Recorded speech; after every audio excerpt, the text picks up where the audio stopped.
and we're back in regular session.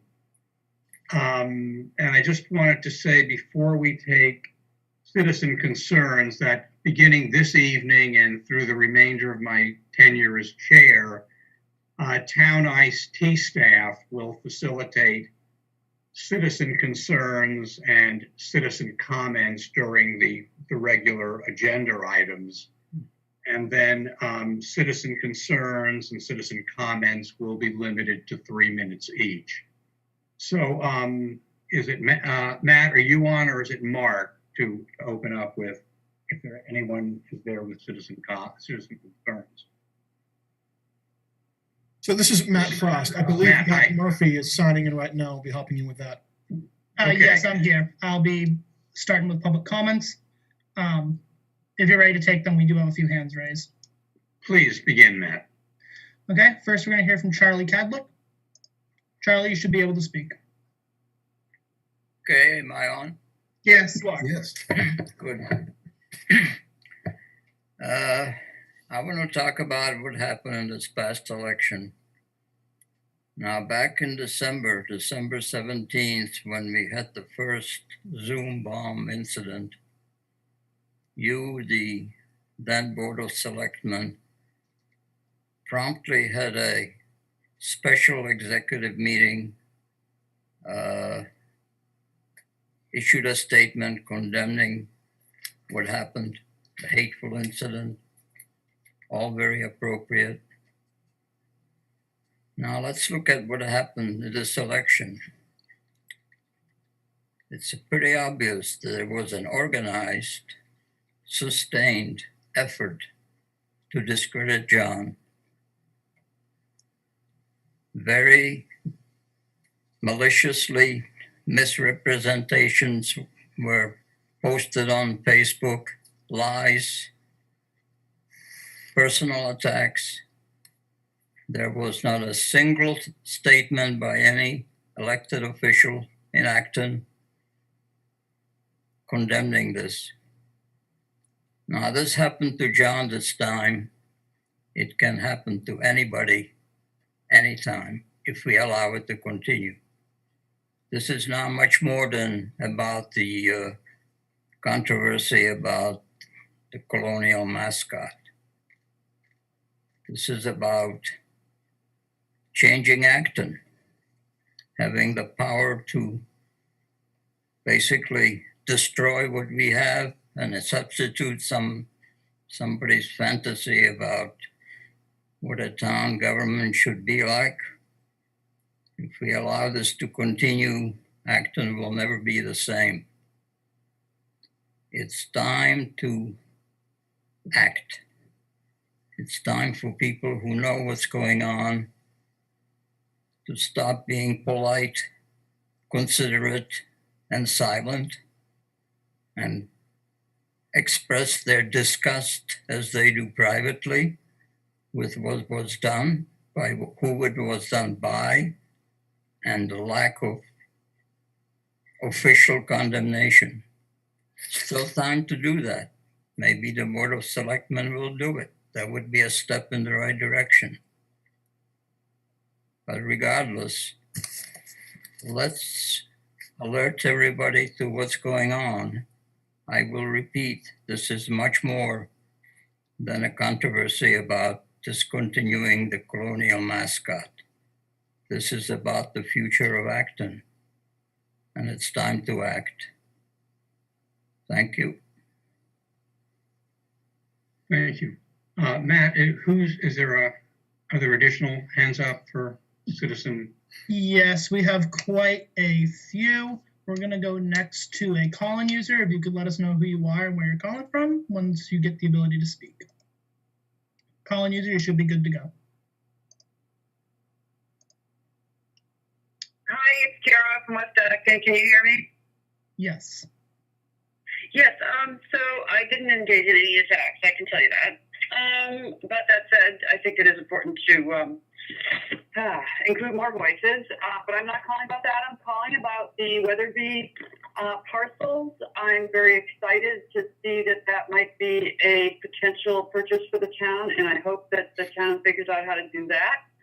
I think that the cost of more market rate luxury condos is high. The cost of growth is high. It's cheaper to rezone and to limit the land clearing for zoning, which allows basically useless to the community market rate housing. I don't think that meeting market demand is a public necessity or in the public's interest.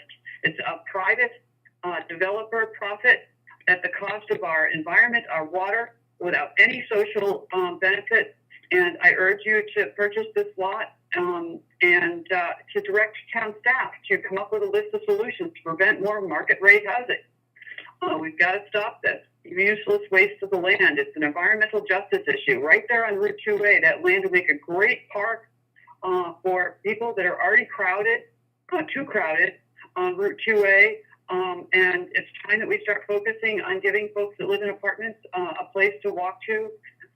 There's way too few parks associated or reachable by people who live in apartments. In Boston, they have now announced that every resident can walk to open space within 10-minute walk, and they're aiming for 5 minutes. I think that that's a reasonable goal to expect here in Acton. And thank you for any efforts to purchase land. Thank you. Thank you, Tara. Okay, we're going to hear next from another call-in user. Same as before, if you could identify yourself and let us know where you're calling from.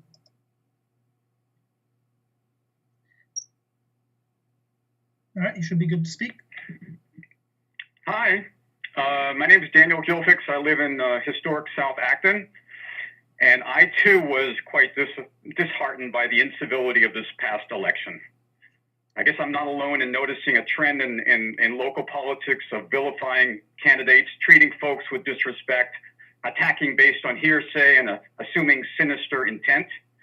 The conversations I saw on Facebook felt unjustly harsh and unrelenting. Numerous players on social media, including from our own clergy and school board, appear to be inciting anger and hate as part of their own movement against these very issues. Many appeared to be conflating isolated acts of racism, anti-Semitism, and hate, which occur in the very best of communities, with rampant systemic problems, then condemning everyone with shared blame. One such divisive strategy was to accuse anyone who did not agree that there was rampant systemic racism in Acton with being racist or insensitive themselves. I felt this strategy was clearly and unfairly used against John Benson. They were also misconstruing benign suggestions as ultimatums, well-meaning intent as inexcusable ignorance, and lack of agreement over the prioritization of these issues with evidence of prejudice and malice. I happen to take for granted that those running for office in Acton are good people who care about helping our town address various problems and opportunities related to commerce, taxes, education, conservation, housing and development, and so much more. I take issue with those labeling Actonians with character flaws simply because they cannot see statistical relevance or propose solutions that certain individuals find offensive and hurtful. That is by no means a litmus test for whether someone or someone's proposal is good. I've lived in Acton for over 25 years. Far from being a racist town, I believe the overwhelming majority of Acton citizens are neither racist nor anti-Semitic, and we have created a school system and government that does not tolerate acts of hate, but responds quickly in solidarity on rare occasions when they do occur. Nevertheless, I'm concerned that there is a degree of fanaticism gripping the town that's self-defeating. It causes polarization, intimidates many not to speak out, and creates resentment that's pushing good people away. If we want effective leadership towards constructive solutions to real problems, we need folks to tone down the rhetoric, stop making things personal, assume positive intent, and approach matters with objectivity, logic, and sound judgment. Thank you. Thank you. Matt?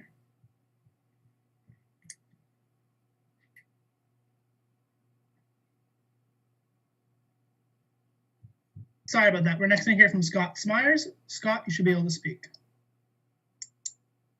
Oh, thank you. Scott Smyers, Central Street. Several months ago, Peter Light proposed contracting a corporation called Visions Inc. to serve as a mediator specific to racial issues and policies, some of which we just heard some comments about that were related. very recently to this election that just happened. They were a focal point. At that time, an Acton citizen called into the Board of Selectmen meeting and asked for more about this after he had heard about it. What is this corporation all about? Are there other alternatives? And what are the related expenses? Since then, there's been very little or no discussion about Visions Inc. With the school committee or the Board of Selectmen. But now we hear that this is actually planning some meetings in the near future, but it's been quite quiet and not exposed to the public. What is the status? What is the purpose? What is the cost? And are they really non-biased? Their mission statement says that they're all about diversity, equity, and inclusion. So how can we expect them to come in and not find any problems with diversity, equity, or inclusion? That is indeed their specialty.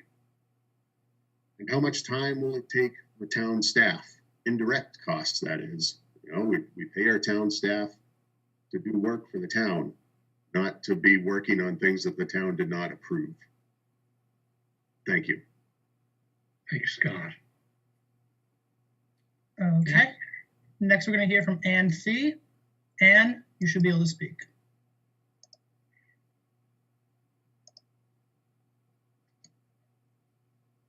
Hi, can you guys hear me?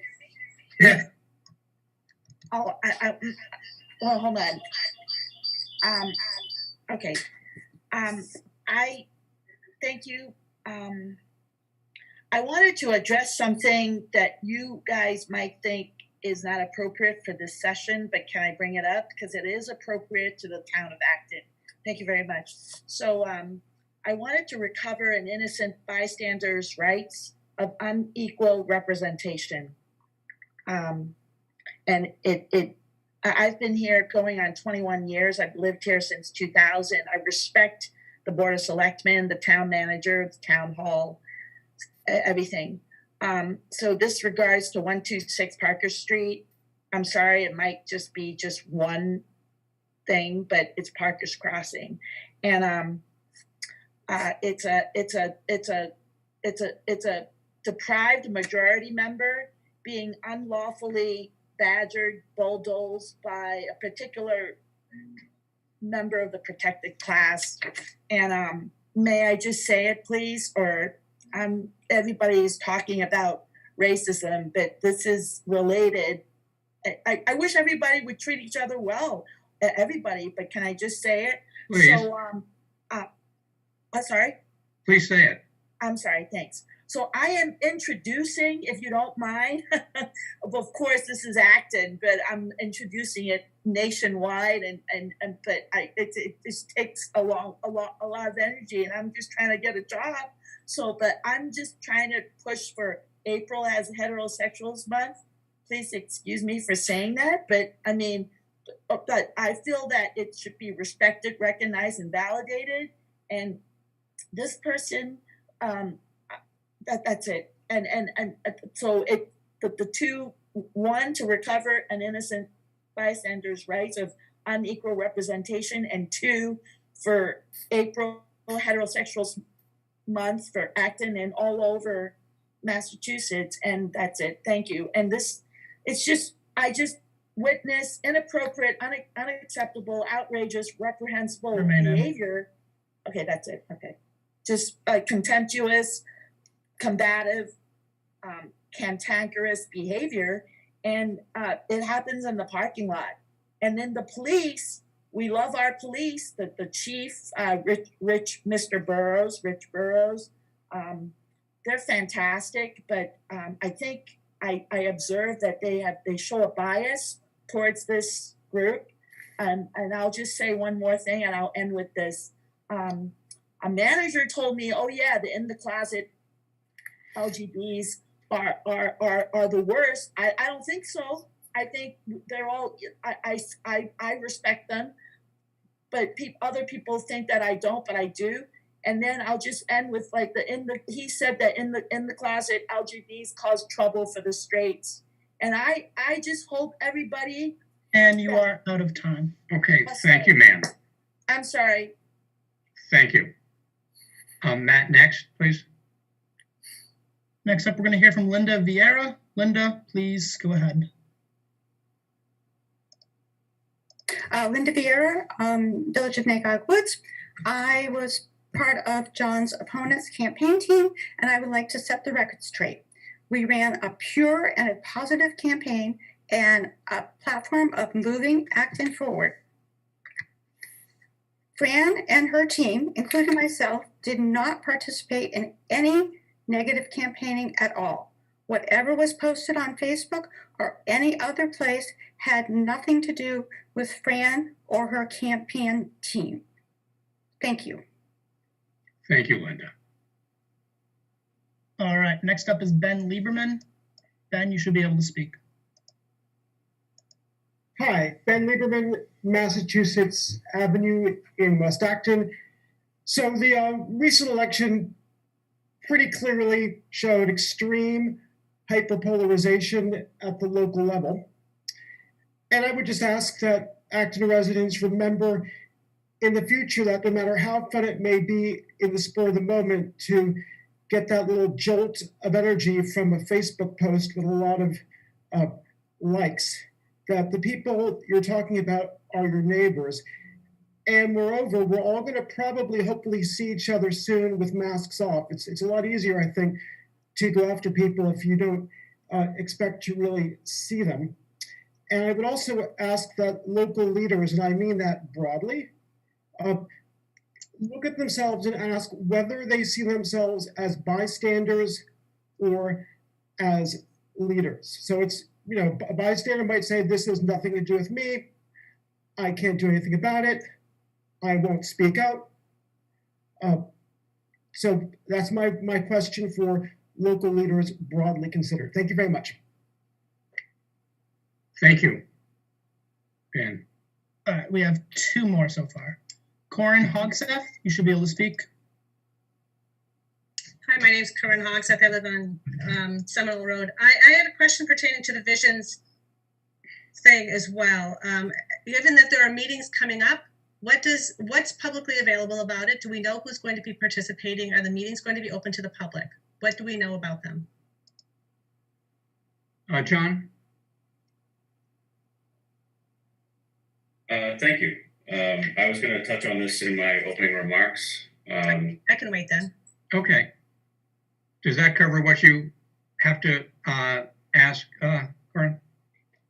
Well, yeah, I had one other comment actually related to a comment that was just made about the so-called positive campaign run by Ms. Arsenal. A leader would have put a stop to that. That's all I'll have to say about that. Thank you. Thank you. And is there anyone else? We have one more from Ray Jacoby. Ray, you should be able to speak. Thank you. I actually don't know where to start. This is directed to this select board. I hope you are listening. I've lived in town for 36 years, and I don't think I've ever been as shaken as I am right now. First of all, I want to thank John Benson for his service to this town. I think John is honorable. I think he has served the town in an exemplary way, and I think that needs to be on the record. This board needs to take a stand as to what's going on in town. People are being bullied. People are being treated politically correctly. I have friends of mine now that they say they are afraid to speak. This is wrong. This is bad for the town and is being done in the interest of some greater good, which is absolutely a facade that people are hiding behind. I am trembling right now. This is a town that I love, and this is turning into a very divisive, hateful town. Someone just said, and this is not about who won or lost, let me emphasize that. But I want to strongly say, to try to distance because, oh, it wasn't part of my campaign, or etc., a leader would have put a stop to this and said this is wrong. We're quick to talk about racial justice and say it's wrong. This is more core to our town right now. If we don't speak up and say it's wrong, shame on us and shame on this board. And I plan on actually coming back to the board with a more concrete resolution, because if we can't speak up, and because people are engaging in behavior that they are condemning, but they're saying it's okay because they're on the right side of God, and that is scary.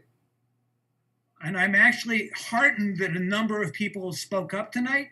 I hope this board hears it, and I don't want to see it dropped. If we're quick to talk about an incident here or there in town, or what happened with the Colonials, this is more important.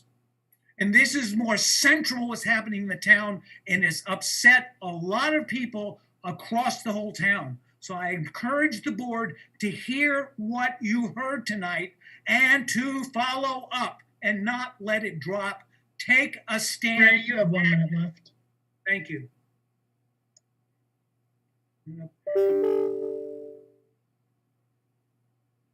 Ray, are you finished? Yeah, I was going to say, I apologize for being so emotional, but this is really upsetting me what's going on. And I think it's important that the board acknowledge that and not just say, oh, well, pass it to the board and it's something else. This is something seminally different, and we better pay attention. To the point, I was wondering if I should just drop off all boards in town, etc., because it's getting too vicious and too personal. That's it. I'm done. Thank you. Thank you, Ray. Matt, is there anyone else who wishes to speak? That does it for citizens' concerns. Okay, so we have the chair's update. We do have a hearing at 7:10, and if we could just move into that hearing and then come back to chair update, manager update, and member minutes. So the Acton Board of Selectmen will hold a public hearing on April 5, 2021 at 7:10 p.m. remotely by video conference and call in on the application of NStar Electric Company, DBA, Eversource Energy, and Verizon for a grant of one new pole installation on Craig Road, northerly side, approximately 743 feet west of School Street, Acton. From a computer, enter into the link ID actonma.gov/meeting/BOS, or from a telephone dial 646-876-9923 and enter webinar ID 503-918-785. Telephone users may dial *9 to request to speak after joining the meeting. Computer and app users may use the raise hand feature to request to speak. So, is Mr. Schiffione here from Eversource? I missed the name on that. What was that? It's SCHIFONE. Chris from Eversource is here somewhere. Okay, so let's bring Chris in then. I don't see Chris in attendance unless they're one of our dial-in users.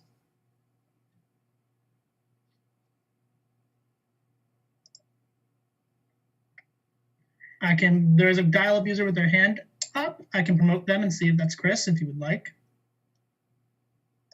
I'm seeing nodding heads, so if the dial-in user who had their hand up could let us know if you are our guest of honor.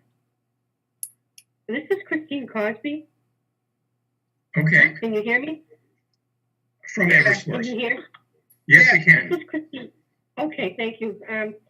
Yes, this is Christine Cosby from Eversource Energy, and we are requesting permission to install a new pole 217/5A out at Craig Road in Acton.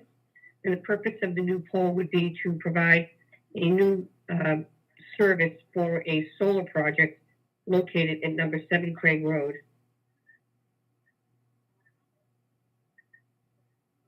Okay. Are there any questions or comments from board members? Jim? Just enthusiastic support for this idea. Dean? No, okay. Are there any comments from the public?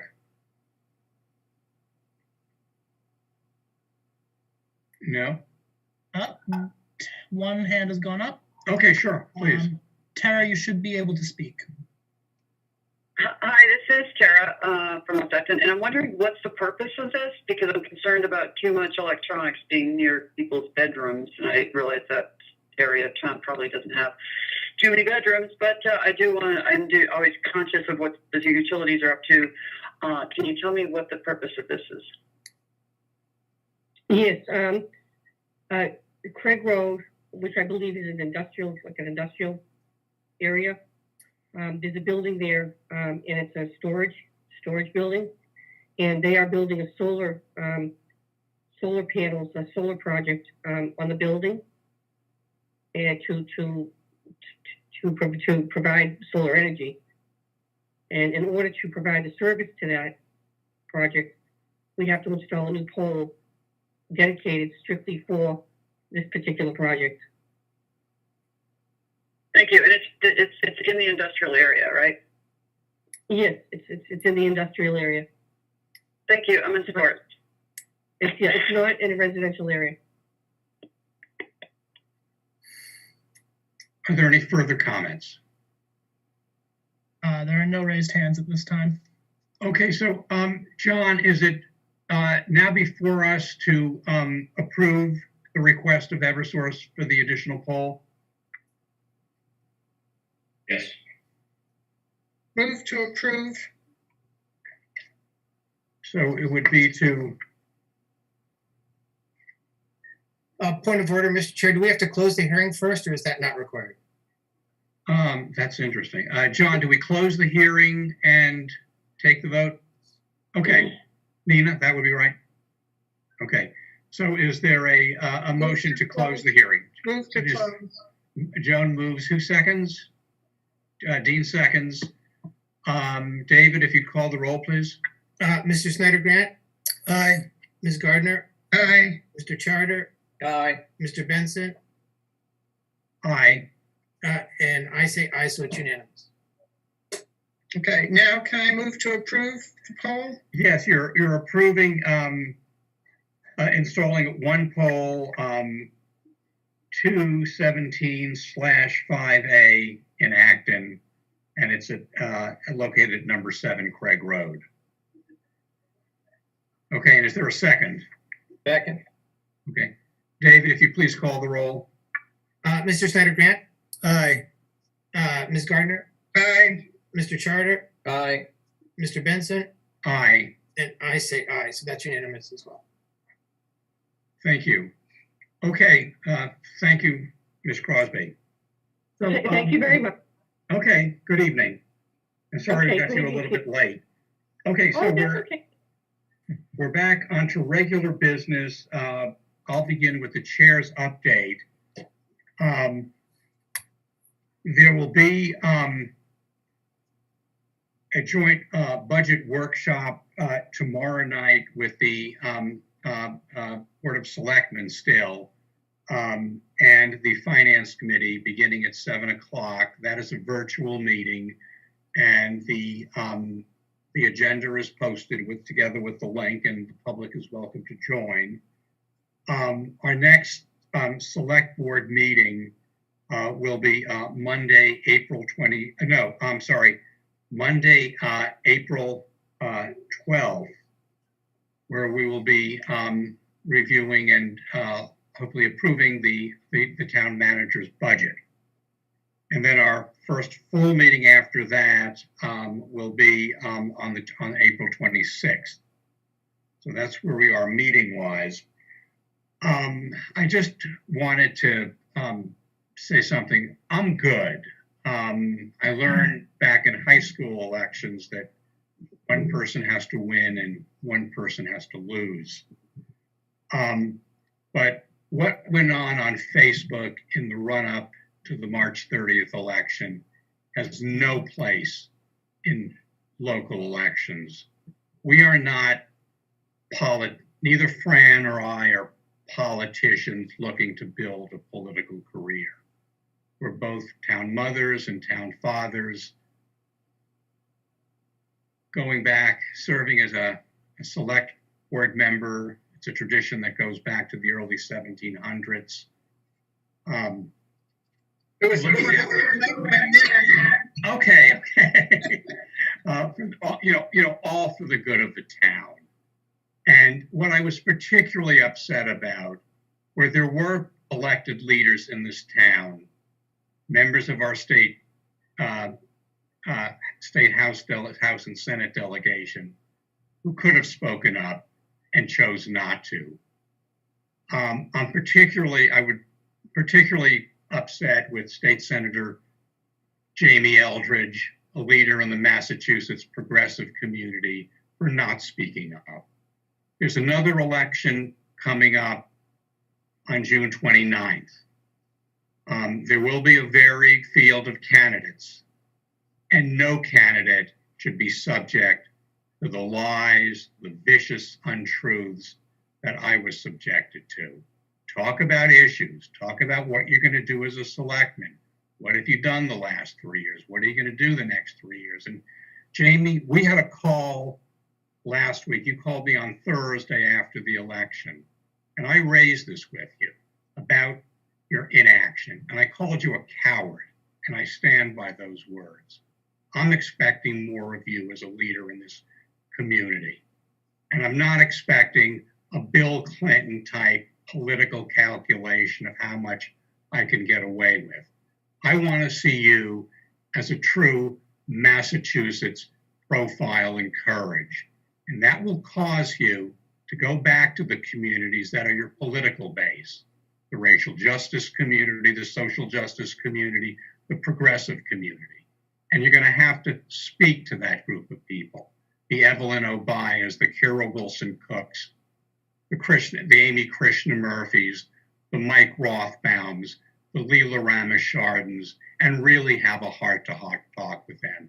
Because what they said about me, and I'm sure prepared to say about other people, has no place in local elections. And it's incumbent upon you, of all people, to speak up. Okay, manager's report.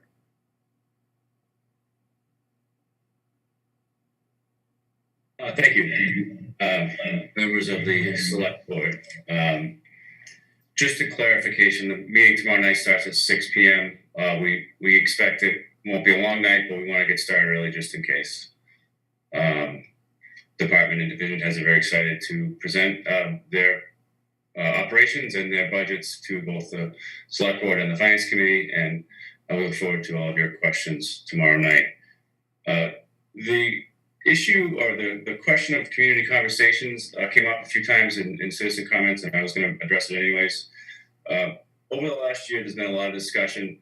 If you remember January of last year, there was a meeting at the school to talk about an incident that happened at the Merriam School, and there was hundreds of people in the auditorium, and we wanted to move forward and have community dialogue about the issues surrounding race. And then the pandemic happened and a lot of other things happened, as you all know. The purpose of these two meetings that are going to be happening in the next month are to try to take a step, I don't know if it's a step back, but a step sideways, and just get some people in a room virtually and to try to speak and have a conversation and reach a common understanding. There's 21 people that will be participating in it. The goals are to hear a variety of perspectives on the current state of the community related to diversity and equity, to develop some steps that the community can take on to build forward in a more unified way and more inclusive for residents, and develop ways to communicate with each other. As some of the comments that preceded me, there has been some challenges with how we communicate with each other, and we think that holding a forum like this will help put people in a position to be able to hear each other and talk with each other. With regards to the public component of it, there is this initial two conversations are not going to be public meetings. They're going to be held in a way that people can speak freely with one another and develops trust with one another. My intention as part of the group that's helping to organize this is to have this effort lead to a public workshop type discussion with more people and the public at large. but we thought it was important to first develop a little bit of trust amongst ourselves before we're in front of however many people may attend. And, you know, as a public official, it's not that usual for us to meet in that way, but in this particular instance, we think it's the best format to move forward on for 2 meetings to develop this common understanding and trust amongst each other, and then hopefully have a more collaborative and community-wide conversation going forward. The cost, someone asked about the cost, it's around $5,000. And I think those are all the topics on that I wanted to address.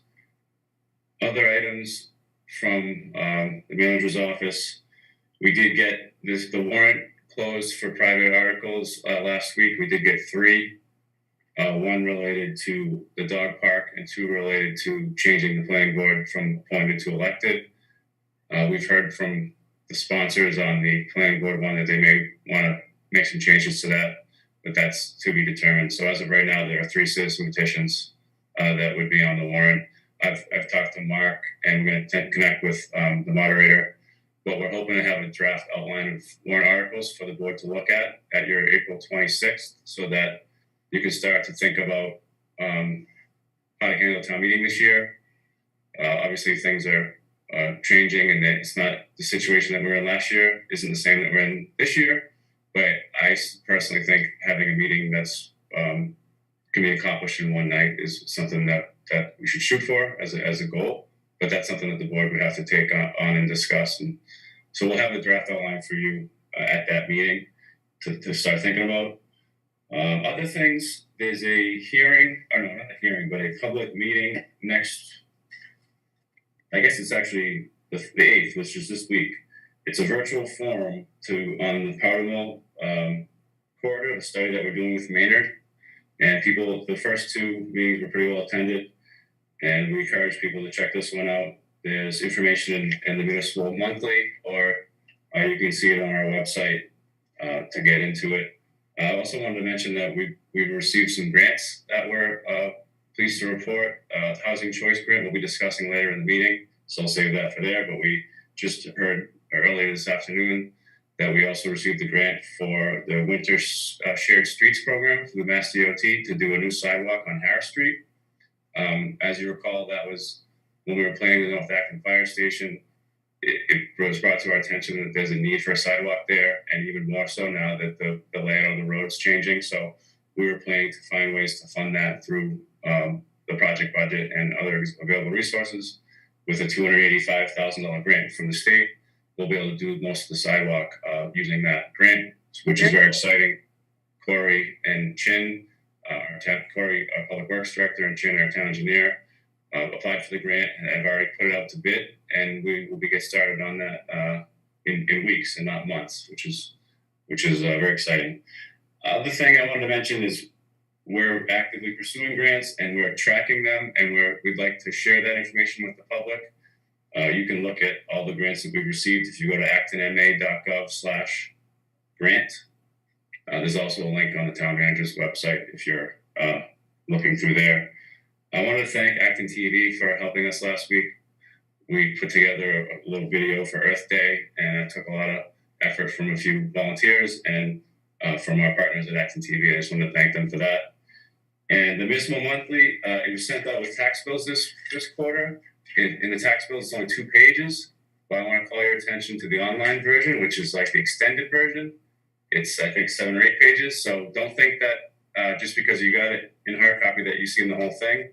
There's at least 5 more pages of content that you should check out on the website.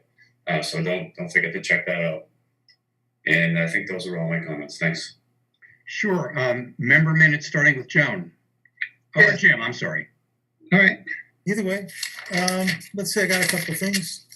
So I think most of you have met Ed McQuillan, the amazing superintendent of Minuteman. He's announced his retirement as of June 2022. There's big shoes to fill, so he's announced with enough time that the Minuteman can go through a full search process. and just wanted to thank him for all, his work since 2007 to really a major revival of the work of Minuteman. It's very exciting what's going on there. Next, the Acton Water District has drilled 2 new bedrock wells in Acton Center and is now testing them as possible additions to our water supply. This is a big deal because in the past, the Water District has relied entirely on surface wells near the surface in the sandy overburden. But this is a real bedrock well. It's a deep well. So it's a new direction for the Water District to take.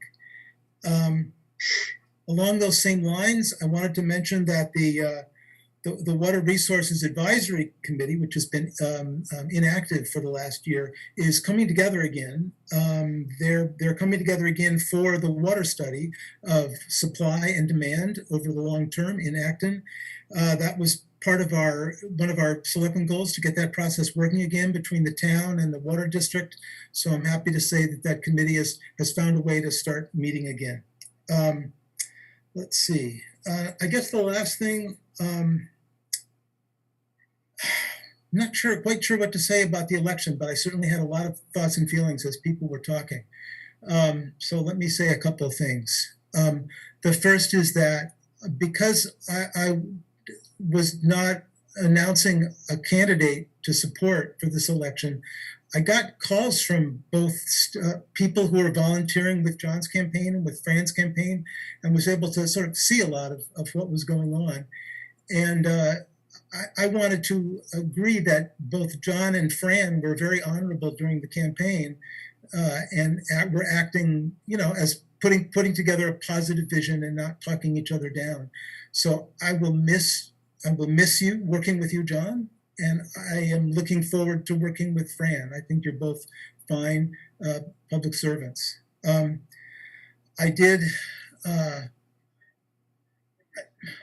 see the same kinds of social media comments that people called in here about, and I get that they are upsetting. I guess I am less upset about them than the people on the phone, and I'm trying to figure out why. I think the first thing is that, over the years, when politics happens with this board and other elected bodies, supporters can get really intense. I remember campaigns for the board where, old involvements in anti-gay marriage activities were brought up by one candidate, and then sometimes when we've had fiscal conservatives running for the board, there's been all kinds of crazy stories told about, what they're going to do if they get elected. And I think it's, it goes in cycles. I think there are often times when there's an election that people sort of glom onto as representing some issue for them, and they get all head up about it. I guess I'm not too worried about free speech on Facebook. It's quite a territory out there. People say all kinds of things. I would skip reading the comments. It's just going to happen that way. And the other thing that's still sitting with me is, I wish I had seen that same level of outrage and demands to do things coming to this board every time there was an anti-Semitic incident, every time, somebody was yelled at for being of a certain race when they're in Acton. I mean, there's a lot of nasty stuff that happens in Acton. And, I want us to be able to hear when those things are happening from any perspective. So I'm glad that people called in and talked about how upset they were about, people being mean and untruthful on Facebook. And I think there's also other things going on in Acton too that deserve call outs. I think that's all I have to say. I was really unsettled by I was not expecting John to lose, because he's run a number of campaigns, both for himself and for other people. He's a very good campaigner. So what I take from that is not that there was some evil conspiracy against him, but that there was a good attempt to get a good large turnout. And that's, so like Don was saying, there were more votes for the other person, and that's what happens in a democracy. Thanks. Thank you, Jim. Joan? Yes. Aside from the issues that have been raised, I'd like to compliment Eva and her pal Gail, and especially Austin, who walked so many voters to the different precincts. He's my favorite election worker. They do an excellent job and keep good humor throughout. I've been a selectman now. This is my 14th year, I think. So I have served with a variety of people over the years. And John has dedicated his retirement life to this job, and he's done an excellent job. And I've been privileged to work with him over the last 3 years. So thank you for your service, John. Joan, thank you, and thank you for yours. We'll be in it together. David? No comments from me today, John. Thank you. Dean? Yeah, I'd just like to follow up with some of the comments that came in this evening. And first off, to say to you, John, we've been acquainted for well over 40 years, and I've always found you to be an honest and honorable person.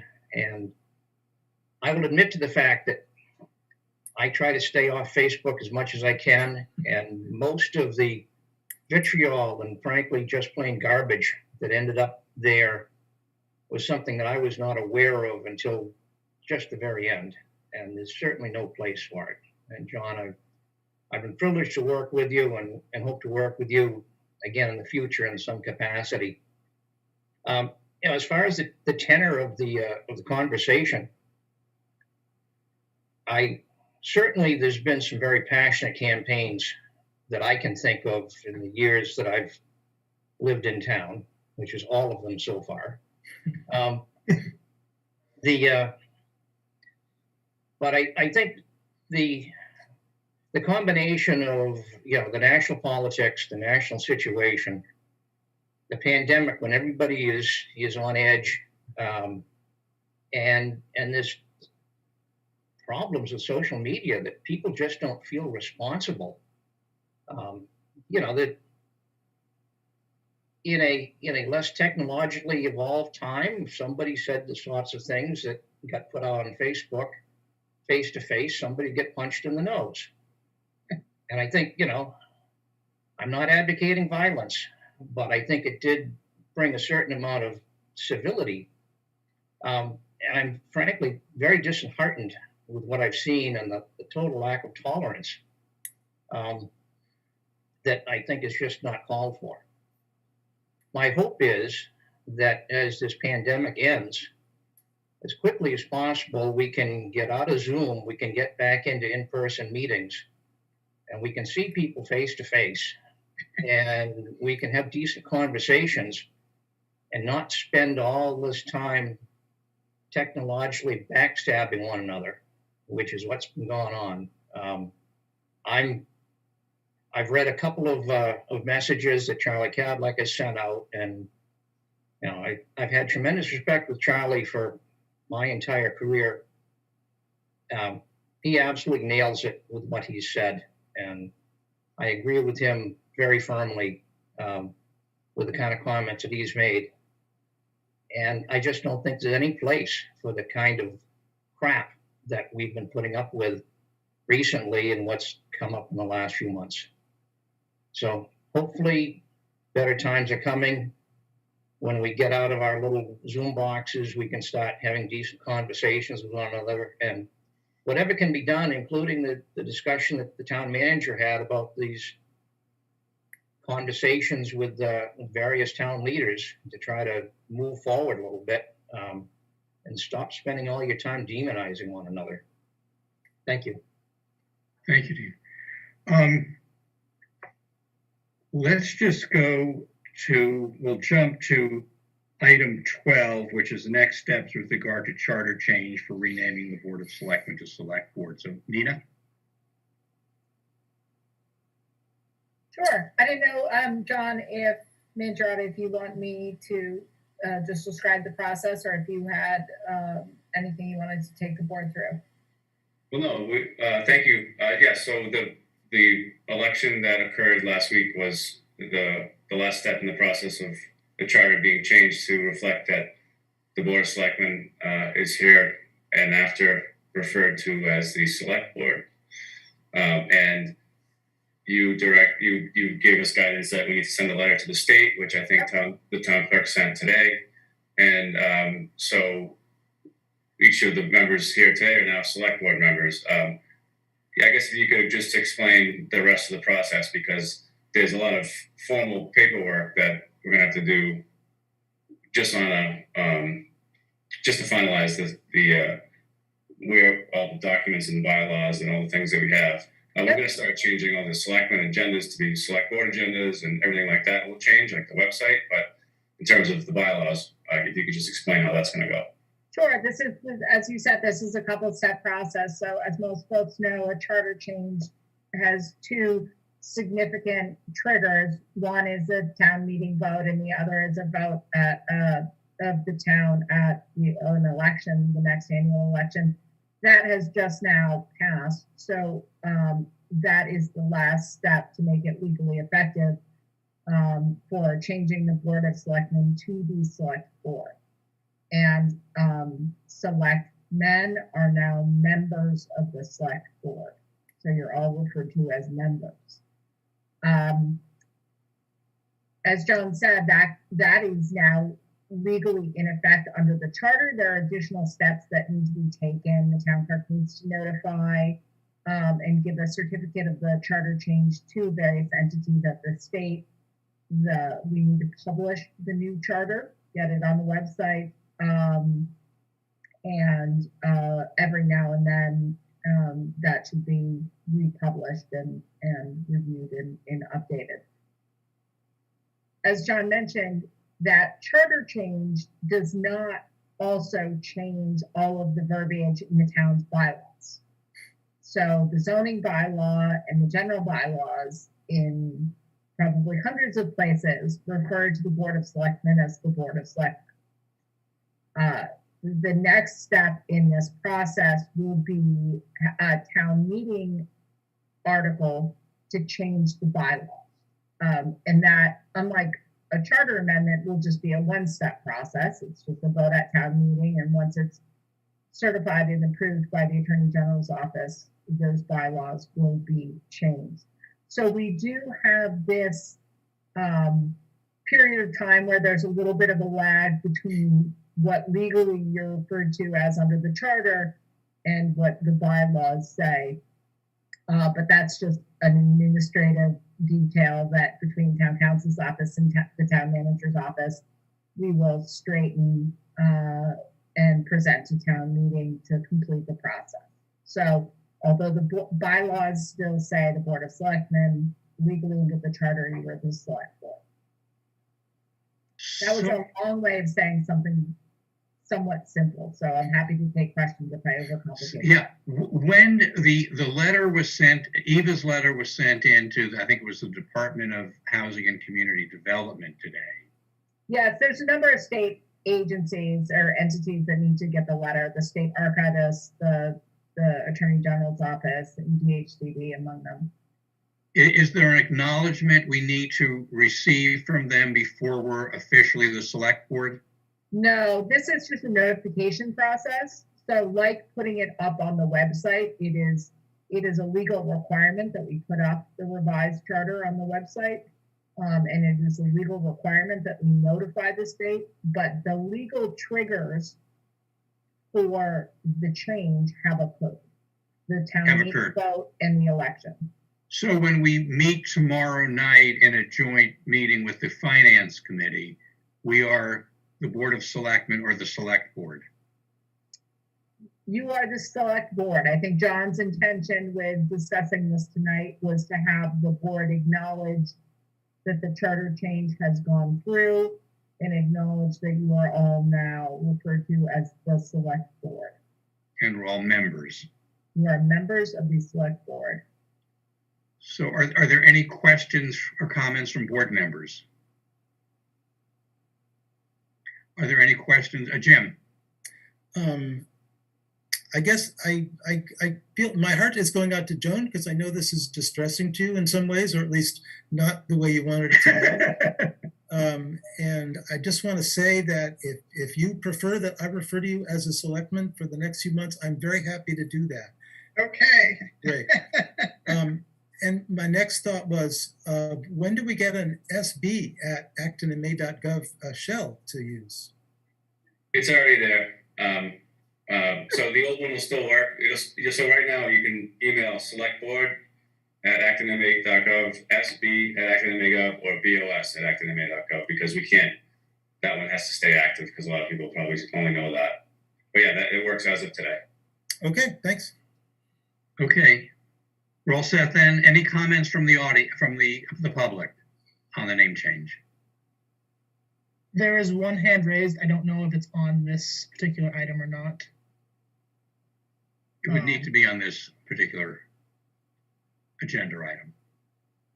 Okay, so I'll promote Corin, but if it's not on this agenda item, then I'm afraid I'll have to bump you back down to the regular audience. Corin, did you want to speak on this issue? Hi, it's Corinne. It wasn't this issue. It was one that was a while back. I've had my hand raised for a while. Was that on on the visions question that John Yes. said he'd cover? Yeah. I had another question regarding that. Okay, fair enough. All right, thank you. It was about the 21 participants. Are we going to find out who the 21 participants are? And it's to ensure that there's some ideological or diversity of thought among the group. I would think that any of the people that participated in the garbage on Facebook should be disqualified from participation. So how do we know the money is going to be well spent and that the discussions will be fruitful without knowing who's participating? John? So the 21 members include people that are elected leaders in the Town of Acton and the Town of Boxborough, and elected leaders for the Acton Boxborough Regional School District. It also includes some local clergy, faith leaders, and some civic association leaders, and other people that are very actively involved. A lot of care was taken to try to include people, as you referenced, with a good range of opinions. And of course, there could probably be another 21 or another 31 people that we could have included, but we did the best we could to try to have a productive conversation on Zoom, which, as you know, once you start getting in the 20s, you really lose the ability to have a group conversation. So we think it's a well-suited group, and I can share the names with you directly if you'd like me to email them to you. I would appreciate that. Okay. I'll send you an email. Now, when the meeting is first of the two meetings is Thursday night, I understand it's not being recorded. Will it be virtual and people can listen in? It will not be. No, it will be a meeting, a closed meeting. Okay. It'll be a meeting of the participants only. Okay. Okay. Any other questions with regard to the select board name change? Yes, Mr. Chair. A few more hands did go. Sure. So this is going to be from Tara. Tara, you should be able to speak. Hello, it's Tara from West Acton. Please don't put my name in Zoom. You can put T if you'd like. I will also refer to Joan as a selectman forever if she would like that. Thank you.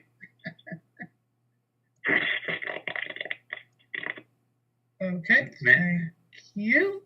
One more comment. It's going to be from Charlie Cadlick. Charlie, you should be able to speak. Charlie? Back to the visions, I've been trying to get to that. So very briefly, I don't see any reason why the meeting should be closed to the public. People participating should be able to say what they have to say publicly. They're public officials. Secret meetings are not going to do anything to increase the trust between this group and the population. I think it's a big mistake to make that a closed meeting. Thank you. Thank you, Charlie.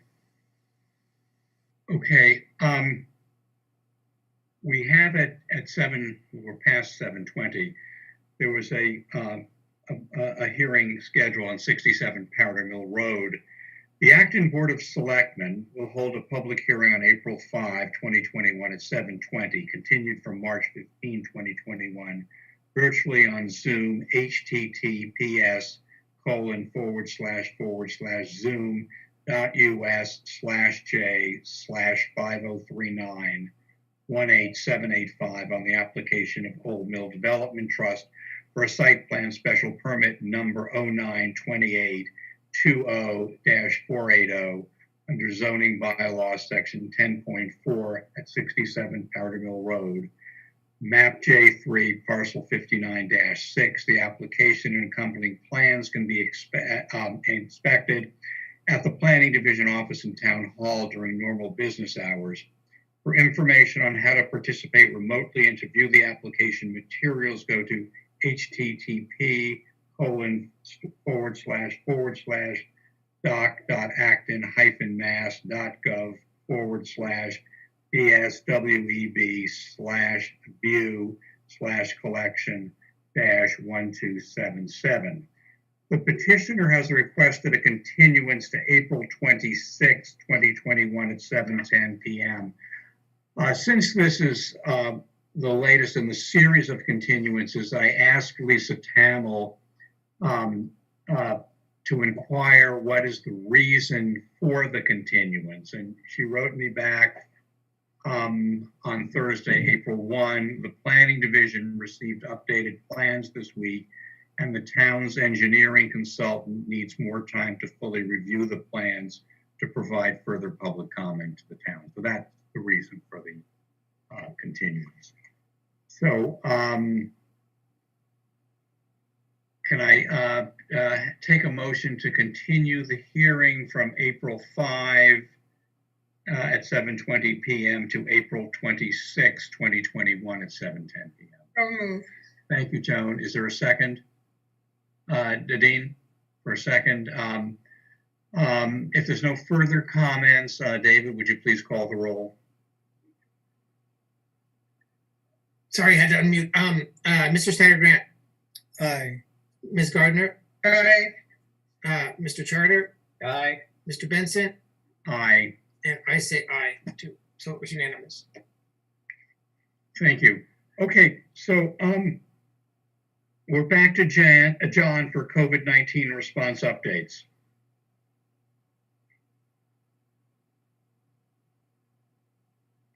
Thank you.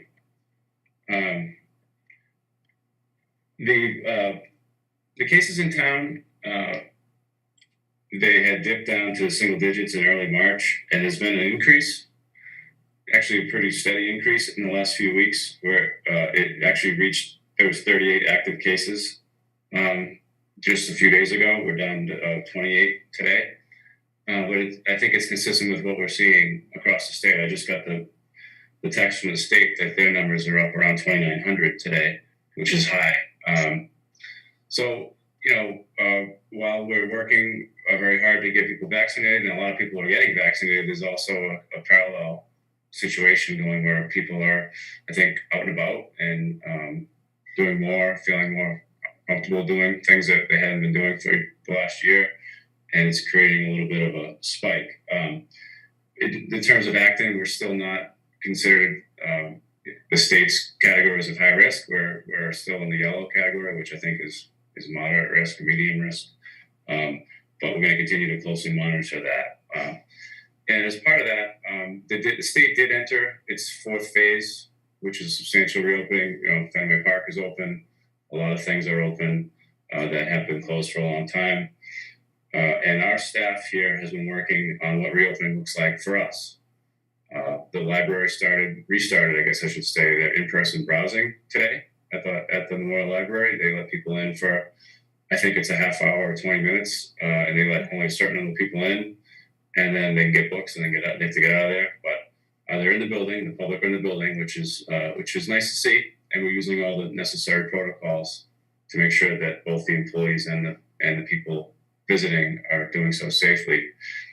And I asked Cheryl Paul, our health director, that talked to the Board of Health last week, or maybe the week before, about the idea of reopening and looking at early May 3rd as a date to start letting the public back into Town Hall and some of our other buildings in the organization. And they were generally comfortable with that concept as long as we took a few measures to make sure that we did so safely.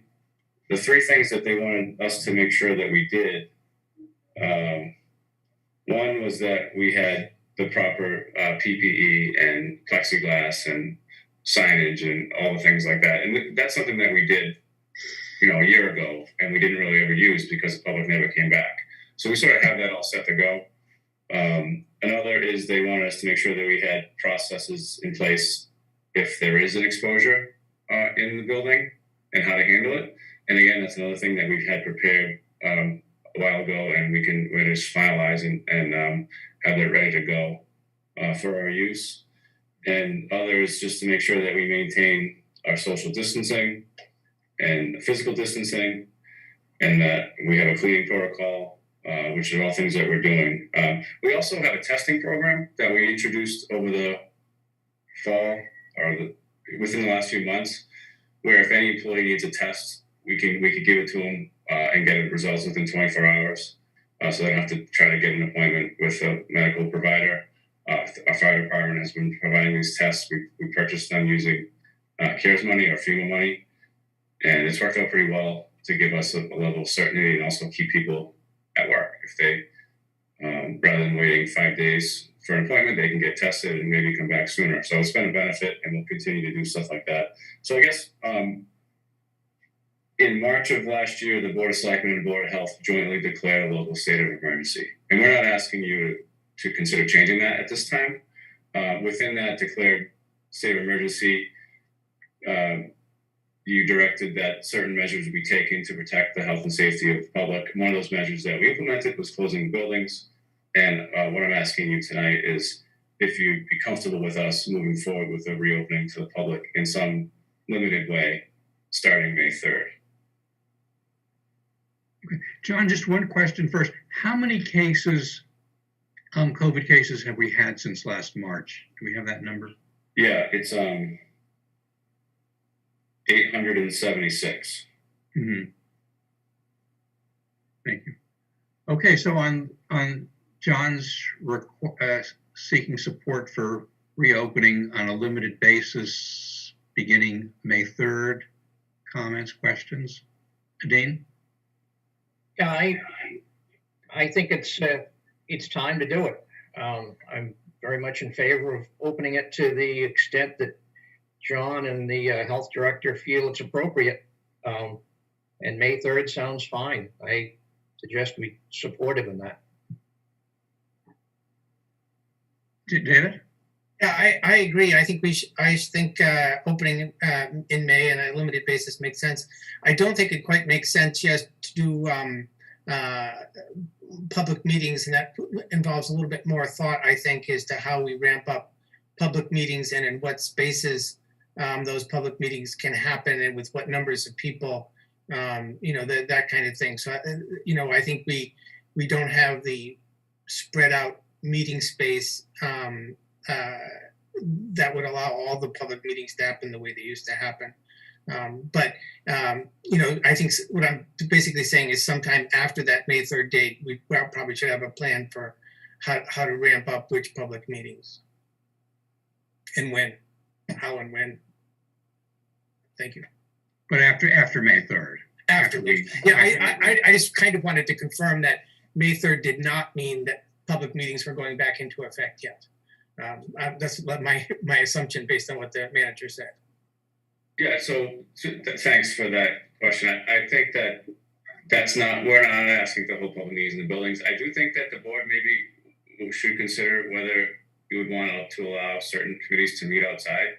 I mean, it's not right for every committee. I don't know that this board could do it, but some smaller committees probably could. But that's something we can talk about at a later time. No, I would support this. Jim? Yeah, I'm fine with proceeding however they the health director and John thinks is appropriate. I think you guys have been very appropriately cautious through this whole process, and I'm confident that if the if we start seeing if the surge doesn't tamp down, it's not going to be appropriate to open. But I trust you guys to figure out the details as we get closer.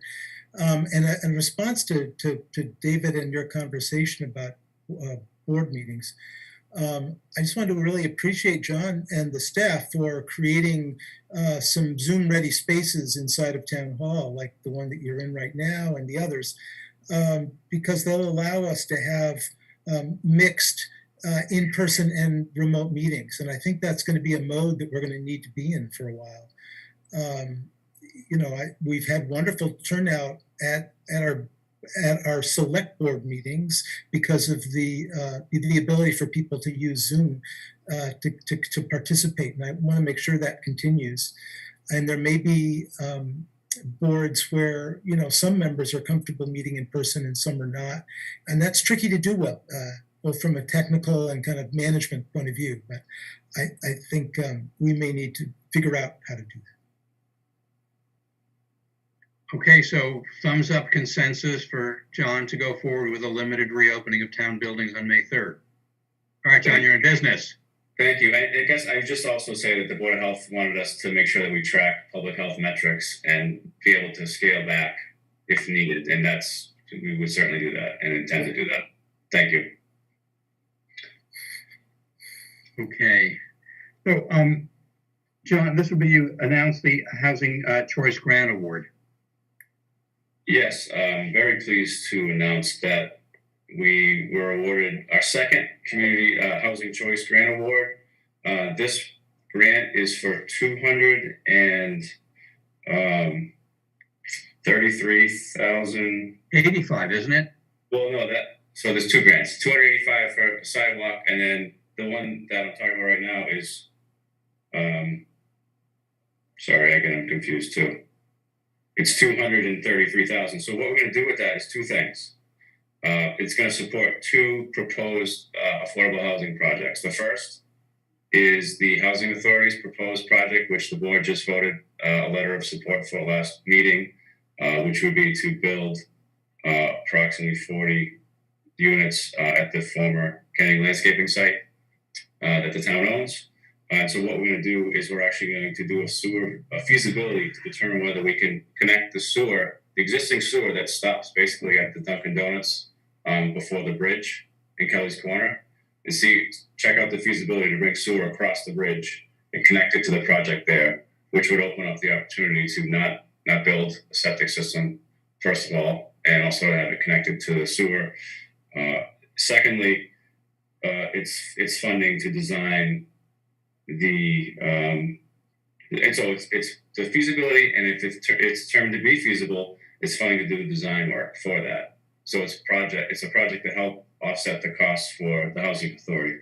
The second component is that approximately 68,000 of it is going to go directly to fund the construction costs for the water and sewer connection for the project at 446 Mass Ave being done by Common Ground. It's currently referred to as residence as Kelly's Corner, and that's 31 units of 100% affordable for seniors and others. So great support from the state to help out with two very important projects. And I want to thank the team that helped put this together in planning, Robert Hummel and Kristen Guichard, and also our partners in the agencies, and also our partners in the legislative delegated who support these grants. And we look forward to getting started right away on that feasibility project, because it ties in nicely with Kelly's Corner. We're about to go out to bid a year from now on that project. There's major infrastructure being done there. If it's determined that it's feasible, it could tie very nicely into that whole effort, even in a tangential way, not necessarily part of that big project. Great. Good work. Okay. Great. Thank you. So that's Jim. Does the scope of the feasibility study include public input on using up that much more of our sewer capacity? Seems like there's sort of, there's some implications for what we can or can't do in the future by connecting up these various projects.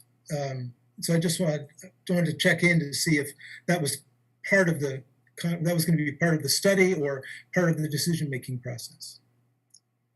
Well, the funding that we requested was specifically for an engineering project. Okay. But, you know, there is obviously the public component to any project that we do, and whether it's a check-in with the board, acting as a board, or the select board, or acting as in your role as sewer commissioners, that will certainly be public opportunities to discuss that. It'll also be discussed if it moves forward as part of the permitting process for the housing authority project, if it is feasible. So there will be some public input to how it moves forward. Great, thank you. Okay. Any last questions on the two housing grants? Or the one grant to assist the two projects? Okay. So then, John, again, presentation on the reuse options for the Asa Parlin House. Thank you. We have our designer, Carl Packard, and some members of our working group here. And, you know, we're not going to do a long presentation, but we wanted to share with you the work product that has been created since the public hearing that we held in October and the survey that we held shortly thereafter. We've come down to two designs for how this space can be reused. Both include adding a new accessible bathroom to the rear portion of it. And the main difference between the two is whether or not we reuse or how we reuse the 1950s or 60s edition or 70s edition, whatever decade it was from, in the future of the site, or whether we remove it entirely and just go back to the historic one with what we're adding. And the goals for this project are to create a new amenity for the town hall and library complex. There's an ever-growing need for meeting space. In addition to providing a venue for an indoor meeting space, we feel that this project would also create some interesting opportunities for outdoor meeting space. So Matt Murphy, can you bring Carl Packard in as a panelist, please? I just saw him the invite to move. He should be coming up on the board in a second. Thank you. So, and Carl, as you're getting settled in,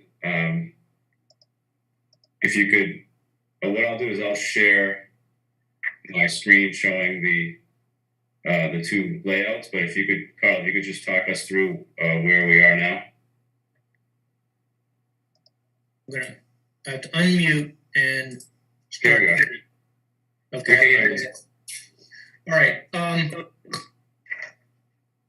So I have a number of things that I wanted to do the share screen, and I'll push this button. Hopefully it'll happen.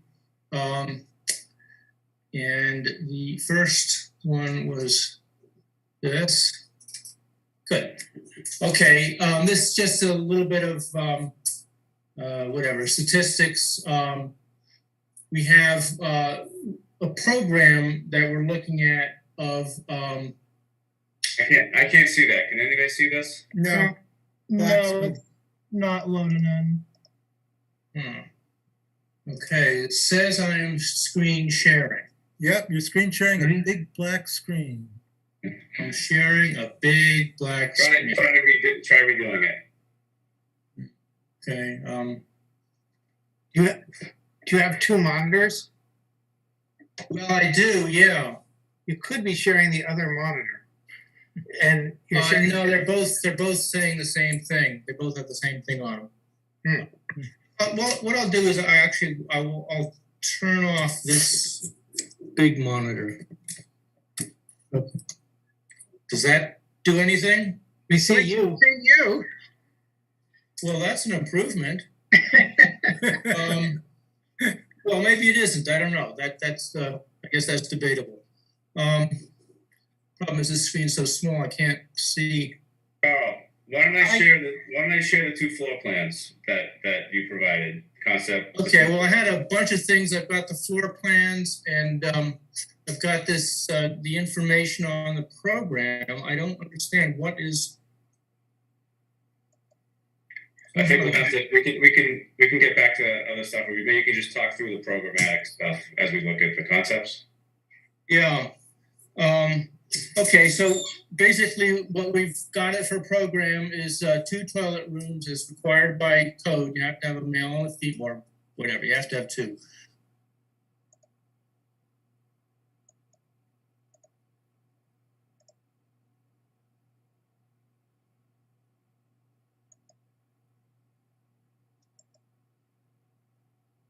You're muted. Actually, he's frozen. All right, well, let me walk through this. So the two design concepts if you see on the left hand side, this is using the existing addition on the south side. So actually, Carl needs to stop sharing. Carl needs to stop sharing. Let's see. Wait a minute. Let me just see if I can get any of this to work.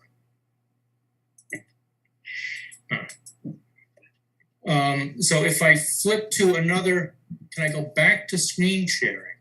Damn. I would stop sharing, Carl.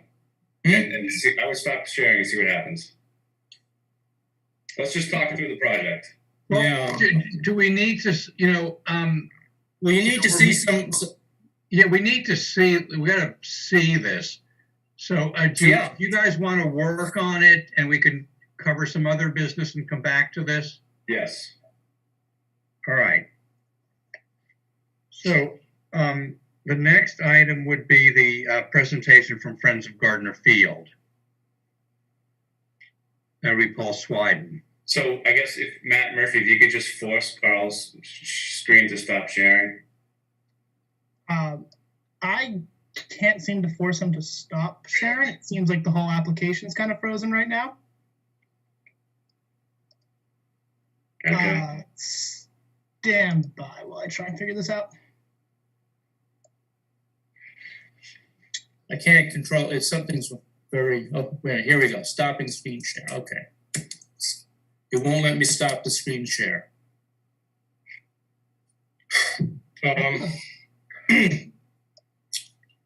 New issue? Yeah.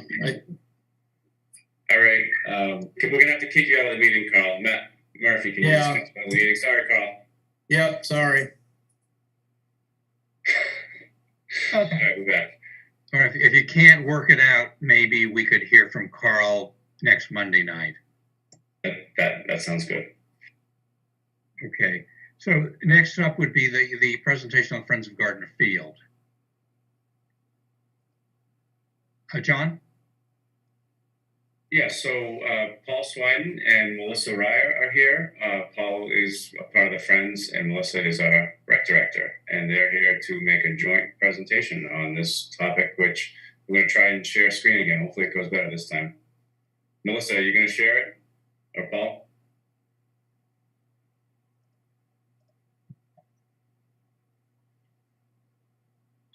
Paul, you are Unmute, Paul.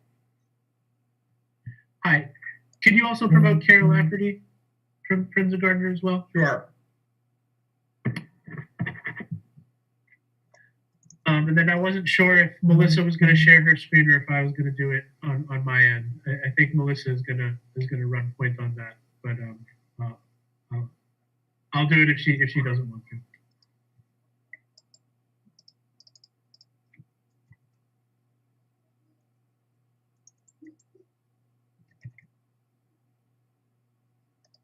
So Matt, you can bring Melissa as a panelist too. Oh, there you are. Hi, Melissa. Hi. All right, so I'll share my screen.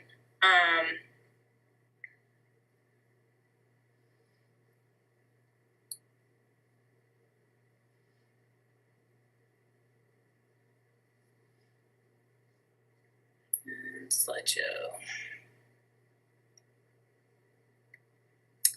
All right, so hi, I'm Melissa Ryer. I'm the Recreation Director. I'm here with Paul. He's from Friends of Gardner Field, and Kara. She's also from Friends of Gardner Field. We're just going to talk a little bit about the renovation process, and I wanted to invite Kara first to talk a little bit about the process, about what Gardner Field means to her as a citizen in this town. So is Kara promoted?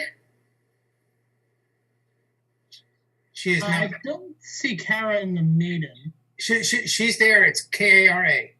Oh, I'm so sorry. She'll be coming up in just a second. I apologize about that. No problem. In this presentation, oh, there she is. Good. Hi there. Okay, thank you for having us and providing this opportunity to speak for the refurbishment this evening. Gardner Field has historically been on the same refurbishment schedule as Jones Field over several cycles. We're thrilled the Recreation Department led the charge on Jones Field and put in place a new accessible park last year. After reading through lots of historical documents, it's been a really strong community effort to put these lovely parks around our town, like Gardner, Jones, and Goward. I think it speaks to the community grit of ordinary folks coming together to champion recreation. What brought this cause was the hope to further improve inclusive access to public spaces in Acton. I grew up in West Acton, close to Idlewild, but I had a friend on Windsor, so we'd walk to Skips and go to Gardner, and it was thrilling as a kid. Now, as an adult, West Acton has so much more to offer: coffee, ice cream, books, but the exact same park. In fact, there's less right now because some of the equipment has failed and traffic has significantly increased. So there's a tempting playground on one side of the road with a tempting ice cream store on the other. I've personally witnessed kids run across the street and car accidents from that parking, those two parking spaces. So why is Gardner worth our time and money now? What sets Gardner apart from the other parks in Acton is it's a true recreation chameleon. It's the first place I saw folks come together in an organized way during the pandemic for distanced yoga classes. It's one of the only places you can buy a cup of tea and walk a reasonable distance to drink that cup of tea, looking into trees as old as Acton. For all the wondrous treasure Gardner offers, there are items in need of address. 1 in 5 Americans have a disability. Every public space we allow to exist in Acton that is not accessible, we're telling 20% of our neighbors that we're not quite ready to welcome them. There's not one piece of equipment on that playground suitable for use by a child without the ability to sit unsupported, nothing to meaningfully interact with from a wheelchair. Moreover, pea stone is inaccessible and makes the surfacing below all equipment inaccessible. Grandparents should have access to steady surfacing so they can play with their grandbabies. And with the grandparent population growing in Acton, let's give them a park they can easily get into and enjoy. Gardner is a petite village park. This can and should be the place in Acton where small community conversations that lots of folks have been talking about tonight can happen. We have the big space in Nara. We have smaller parks in more remote locations in Acton. Gardner is a place that will draw folks from across the generational spectrum. Now more than ever, this generational divide that is popping up where generations are having less face-to-face and it feels like we're losing touch. Let's bring everyone back together. Let's have those multi-generational chats over coffee at Gardner, not on Facebook. Let's make space for people. Let's think of equity and inclusion through the lens of recreation, and let's see what good we can do. I'd like to thank everyone on this board for their time, their energy, and their creativity in finding the best path forward to fund this endeavor. Our group has $65,000 in privately raised funds for this refurbishment. That does not include the $30,000 that was awarded by the CPC last year, or the $6,000 that we've already spent on the land survey. We understand the CPC is currently reviewing applications, and we appreciate anything that can be done to champion this particular project. Thank you so much for your time. Thanks, Kara. one thing that we wanted to do and present to you guys right now is kind of different tiers of CPA funding. So we applied for $350,000 to support the renovation of Gardner this time around, and that would be the full funding. So we're starting that as the full funding. We also put together a partial funding if they decide to partially fund us, or a no funding option.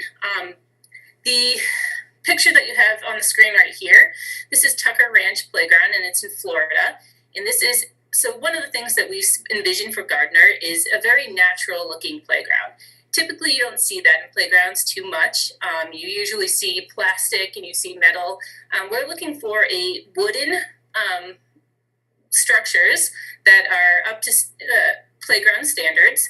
And this is one of the biggest ones that we found is Compan. And this is a Compan playground that is one of the really popular ones in Florida. So the visuals are from Compan, and that's kind of where we're getting our inspiration from for building this playground. So if CPA funded us this $350,000 this cycle, this is what it covers. So first, we would get a civil engineered stamped design plan, and this will happen at any level. So for the parking lot, so we need to make sure that we're planning for the stormwater and parking. We're going to get a playground design from Compan. So this is from them directly. Then we'll have, then the 350 would support the parking lot, the construction of it, the installation of the playground equipment, and the playground surfacing. And this is kind of the breakdown of what it's going to be paying for. So it is servicing, play equipment and benches, parking, installation, demo and field repair, the parking, the part of the sidewalk, and how this is broken up is CPC. That money would be $350 towards that, and then Gardner, Friends of Gardner, has raised a lot of money on their own, and that gets us to the $420 mark. So this is if we get the $350 this cycle. Partial funding. So we're going to say maybe CPA gives us $100,000 this cycle. What we would go with, unfortunately, is the parking lot. And as the recreation director, obviously I don't want a parking lot over a playground, and neither do Friends of Gardner, but this is what $100,000 can provide for us. And what we're suggesting is a parking area that comes into the park. It has 14 spaces. Obviously, we'll also have the civil engineer design for the parking lot.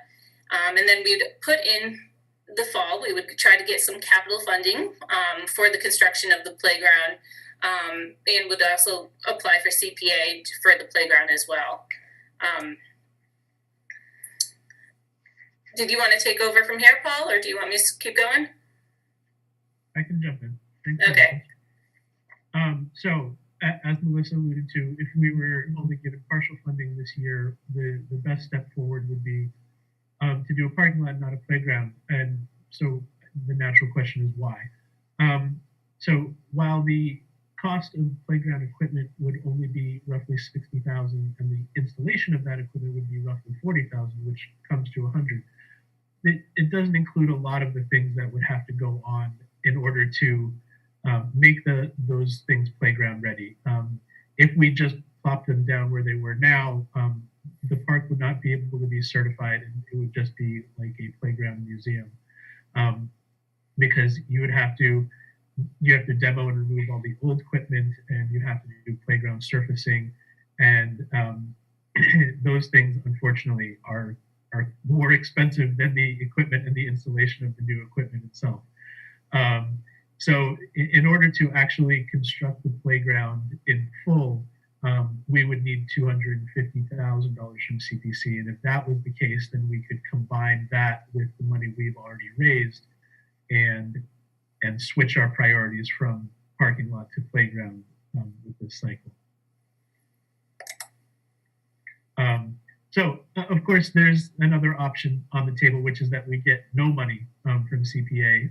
We hope that's not the case, obviously, but we're trying to plan for every eventuality. And, the first thing is, like Melissa said, to keep working with the civil engineer to perfect the design plan for the parking lot with the storm drainage and all those sorts of things. And also keep working with Compan to get the best playground equipment that we can. And when we say best, we don't mean best in terms of what every other playground in town has. We want Gardner Field to feel a little different than the other playgrounds, so that when you're making a choice to go to a playground, Gardner Field offers something slightly different. We don't want to just put the same playground down in every park in town. We would also put in for town money for next year and CPA funding for next year, and do some more research into grants and other possible opportunities, and obviously continue to fundraise. So say we get the full 350 from CPA this year. Will there be more money needed in the next fiscal cycle? Yes, there will be more money needed in the next fiscal cycle. There are still going to be outstanding items on our to-do list. 420,000 altogether. The 350 from CPA plus 70 that we've raised. That would cover the nuts and bolts. But we'd still, part of our plan is to reseed and smooth out the area in the back of Gardner Field, because if you've been back there, it's a slightly it's not level, and it's not there's not grass growing evenly in all parts of the field, and we'd like it to be as nice as possible. We have in our plan to finish a sidewalk all the way around the playground. Again, speaking to what Kara spoke to about accessibility, utility connections. We want to plant a lot of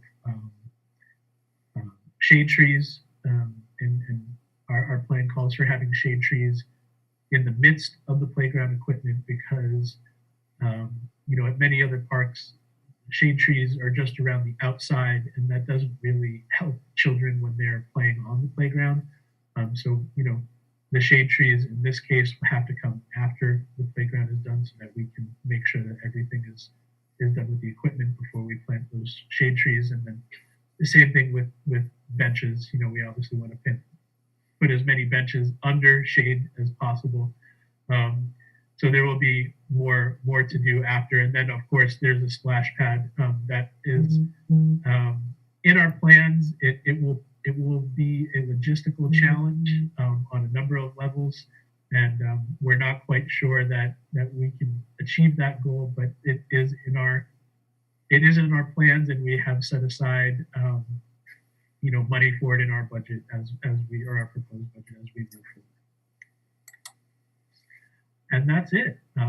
Thank you for your time tonight, and we would welcome any questions or comments that the board has. Sure. Thank you, Paul, and Kara, and Melissa. From board members, David. Yes, hi. I'm very much in favor of this project. First of all, the Friends of Gardner Field have done a superb job over the past couple of years, especially fundraising, but also putting together a reasonable design. The design is more than what we usually do for a feasibility study, but it needs a little bit more work in order to make it into a shovel-ready design. Having a shovel-ready design, I believe at this time is really important. I think with the American Rescue Plan and other things, it may be possible to get grants to cover part of the park. Depending on how those American Rescue Plan and other grants are funded, it may not cover playground equipment, but it might cover the parking areas and things like that. So it'll be, depending on how much the CPC decides to fund this project. Some of it maybe be able to be made up with these various grants to cover different parts of the project. I do think that, if, funding falls short, that we may want to consider at some point adding, some general revenue or capital money to help finish the park. I think we're in a little bit of a difficult situation with our parks. We've mostly funded them with what I'll call an a la carte mode, where we kind of build one piece at a time, and then move forward and try and get the monies around for the next piece. This design came through a kind of in a prefix model, right? So or a one and done. But the one and done is difficult for us to fund through the CPC process, right? It takes, it's difficult out of the CPC monies to fund many hundreds of thousands of dollars in 1 year. And so it gets spread out over multiple years. And that plus the design is just, it becomes a very long time to wait. So bottom line for me is, I'm very much in favor, and especially in getting the plans to be shovel ready, so we're ready for any grant monies that come in, and then that hopefully plus some CPC money will be able to fully fund the initial phase of the main phase here of the park. Comments, questions from other board members? Jim. I'm an enthusiastic supporter of this project for a number of reasons. Did we already mention that this provides a way for the Acton Boxborough Farmers Market to return to the heart of West Acton? That's key to me. I think, and it's also it's also help me understand why the size of the parking area, because it really allows for the vendors and the people coming into the farmers market to be there. I think it's great for that. The other reason I'm enthusiastic about this project is because of the amazing support it has in the community, both in terms of people showing up at hearings and the $70,000 of fundraising that's been done so far, which is really an amazingly substantial number for a project of this type. It really shows how many people and businesses know that this area is really key for sort of putting together the complete pedestrian nature of West Acton Village. That it's so close to places where you can get food and drink and then sit down and enjoy them. We have to be able to make that area handicap accessible, which it's not now, and we have to make it visible so people know it's there. So one of the aspects of the plan that I really like is the replacement of the sort of the screening that's there with knee height stone wall that you can sit on. So you've got both additional seating and you've got visibility between the playground and the rest of West Acton. So it's not like this weird, scary, shady place. It's like you can see it. It's there. It's fine. It's a good place. I think that's my main point. I think David raises the absolutely critical point that we are crunched with the ability of the Community Preservation Act Fund to make large 1-year contributions, especially for recreation projects. We're way oversubscribed. So I really appreciate the creativity of the Gardner Field folks in coming up with alternates. Like, what if we get all the money? We get this wonderful stuff. What if we get some of the money? We get some good stuff. What if we get no money? We can still proceed to do something, to prepare for future funding. So that's all. Dean? Yeah, a number of points. First off, regarding the proposed equipment, I was surprised that you're recommending wood equipment. That was something that was pushed heavily by the folks who redid Goward Field about 30 years ago. And we were warned at that time that there's not a long longevity on that kind of equipment. So hopefully there's been some good investigation done that makes sure that this stuff is going to last longer than what was put in at Goward Field. Also on the procurement end of the equipment, I know you're talking about going to Compan, and my question is, you know, are they under some kind of a state bid that will allow them to do the design and provide the equipment? I know in the past, other vendors that the towns used have had those sort of arrangements. I just want to make sure that there's not any procurement problems. So from the financial thing, that's something that's worth looking into. The parking, I have a, you know, sort of a visceral feeling about parking, you know, the whole issue about, you know, paved paradise. I understand the need for parking. My question is, if it's only a 14-car parking lot there, which I guess would be sufficient for the farmers market, if that's going to happen there, will that in turn be large enough for the crowds that could be attracted if eventually put in a splash pad? So that brings me to my point about the splash pad. Frankly, I'd be a lot more supportive of the entire plan if we didn't know that looming out in the back of everybody's mind is putting in a big splash pad at some later point. I think the logistic challenges that Paul has talked about, I think are really severe as far as how is it going to be maintained? How are you going to, you know, going to recycle water and chemically treat it, or are you going to, you know, just bring in fresh water constantly and run it to waste? The whole feeling that I have about a splash pad is it has a really urban feel to it, which I don't think is appropriate in a village like West Acton.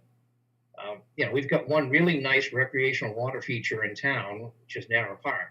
And I'm not convinced that under any scenario, a splash pad makes a lot of sense. Also, although certainly the climate is getting a little bit warmer, I'm not sure how much use it's going to get. You know, you might get 4 months a year out of it, which seems like a really big investment, which we haven't talked about what the dollar value is on that. So I have some, frankly, really strong reservations against a splash pad. And the last item, you know, shade trees around the playground equipment and the benches. Excellent idea. I love it. The problem you run into when this is something that your landscape designer is going to have to deal with is that the soil compaction that occurs near the playground equipment over the root zones of those trees frequently will end up killing the trees, which is why you don't often see trees very close to playground equipment, although it's a very desirable thing to do. So I think the landscape designer has to look at not just stone walls, but really understand what the critical root zone of trees are going to be like compared to the footprint you're going to need for the playground equipment and where the kids are going to stomp on the grass. You wouldn't think that a 60-pound kid could kill a tree, but you put enough of them on a small spot, they can. So those are kind of my points. Yeah, I always thought the Gardner Field is a great spot. I think this is a really ambitious project. I think if we were talking about just the phase one that you've described and get that to completion, I'd feel a lot more comfortable in supporting it than knowing that there's another piece out there that folks are thinking about. Thank you. Joan? Yeah, I was just concerned when I heard the equipment was wooden. I know that many schools have removed wooden equipment because of splinters and the wood disintegrating over time in use. If I may, I don't believe that equipment is actually wooden. It's just made to look like it. Okay. Over the $420,000, Paul, which is the renovation cost, how much more would be needed to complete your vision for the project?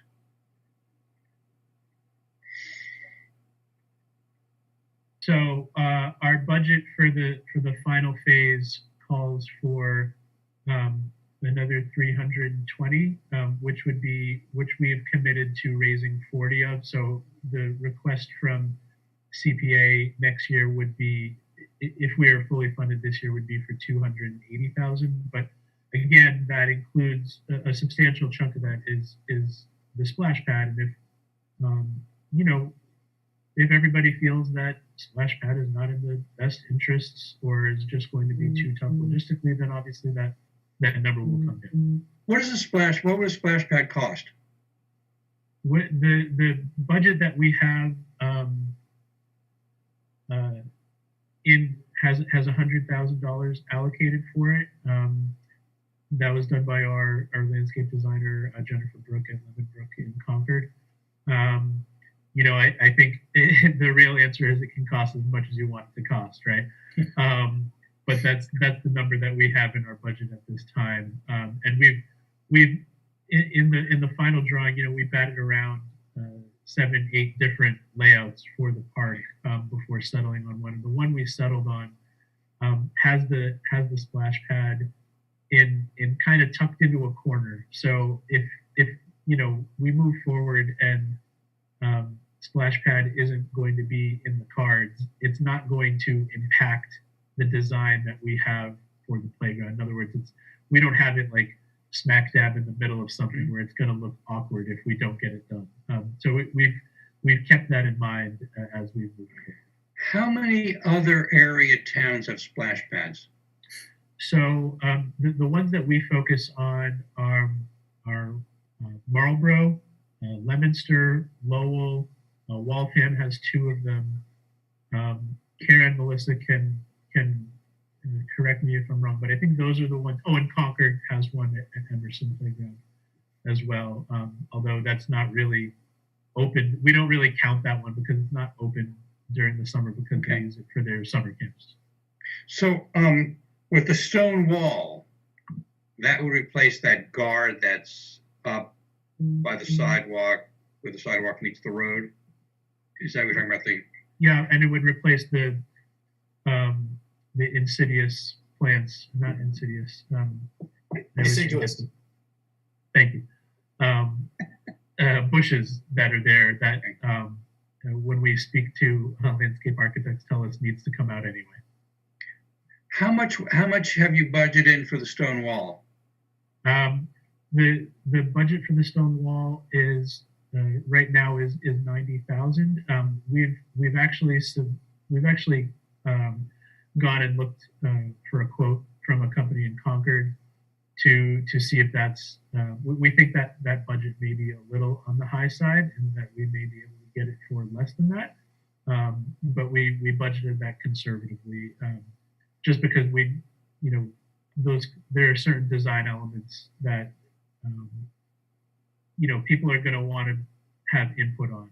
So we put a little padding on that just in case the most cost-effective matter is not something that people find visually appealing. Let me ask, and in creating the 14-space parking lot, you'd be paving over existing grass. Is that correct? Partially. A lot of it's going to go over the where the basketball court is now, and a lot of it, the sort of the driveway that we have to it. Part of that is going to be covered by the walkway that exists now. So we're doing our best to make sure that we're not just taking up a whole bunch of new, whole bunch of green space. We tried to. That was part of the design plan as well. Is to, if we're going to be putting more pavement down, to at least do it over as much of the existing pavement as possible. Okay. Have you looked into getting some earmarks from our State House delegation? We have. Dan Cena put one in for us last year that was quickly rejected. And Jamie Maybe he has more clout now. He may be. Jamie Eldridge's office just submitted one for us for this next cycle. I'm not really up on how the state does these cycles with earmarks, but we're waiting to hear back on Okay, well, a lot of good, hard, careful work. Thank you. Jim? Just a couple of follow-up questions. I think one is either for Melissa or John. It seems like there's a possible splash pad listed in the 10-year capital plan. I think it's proposed to be at NARA. Can either of you say something about the relationship between that idea and the idea of a splash pad at Gardner Field? I think that the capital projects that are in the 10-year plan are all projects that were in the Narrow Park Master Plan. Melissa, is there any more to that? I mean, we've had a vision for a small splash pad at NARA, specifically in the area where there's a boardwalk right by the bathhouse pavilion area. There's boards there that tend to pop up or give people splinters and stuff. We'd like to take that out, maybe put like a mushroom or something like that, one splash feature. It's not going to be a huge splash pad, but we've been talking about that for many years. Okay, thank you. And one other question. I remember hearing one wild idea about underneath Gardner Field having a shared septic system for the small businesses nearby who were hoping for a sewer system. And I was wondering if that conversation went anywhere, or whether it's been officially thought of as being ridiculous, or whether it just hasn't been explored, and how it would relate potentially to the Gardner Field project.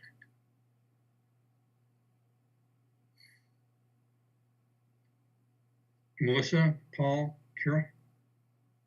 I'm not completely sure. I'd have to look into that. Okay. Yeah, Possible source of funding, I guess. Yeah.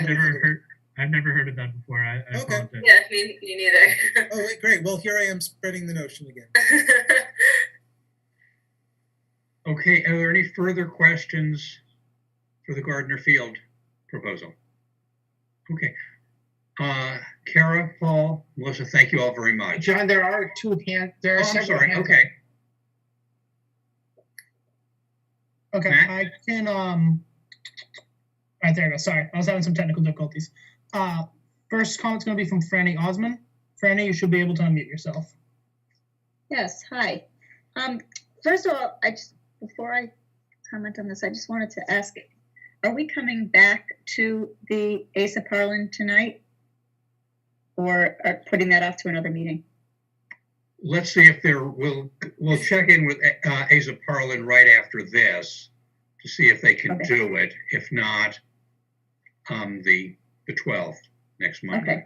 I just wanted to draw your attention to a letter that I collected signatures for today that I sent about a cultural center at Asa Parlin.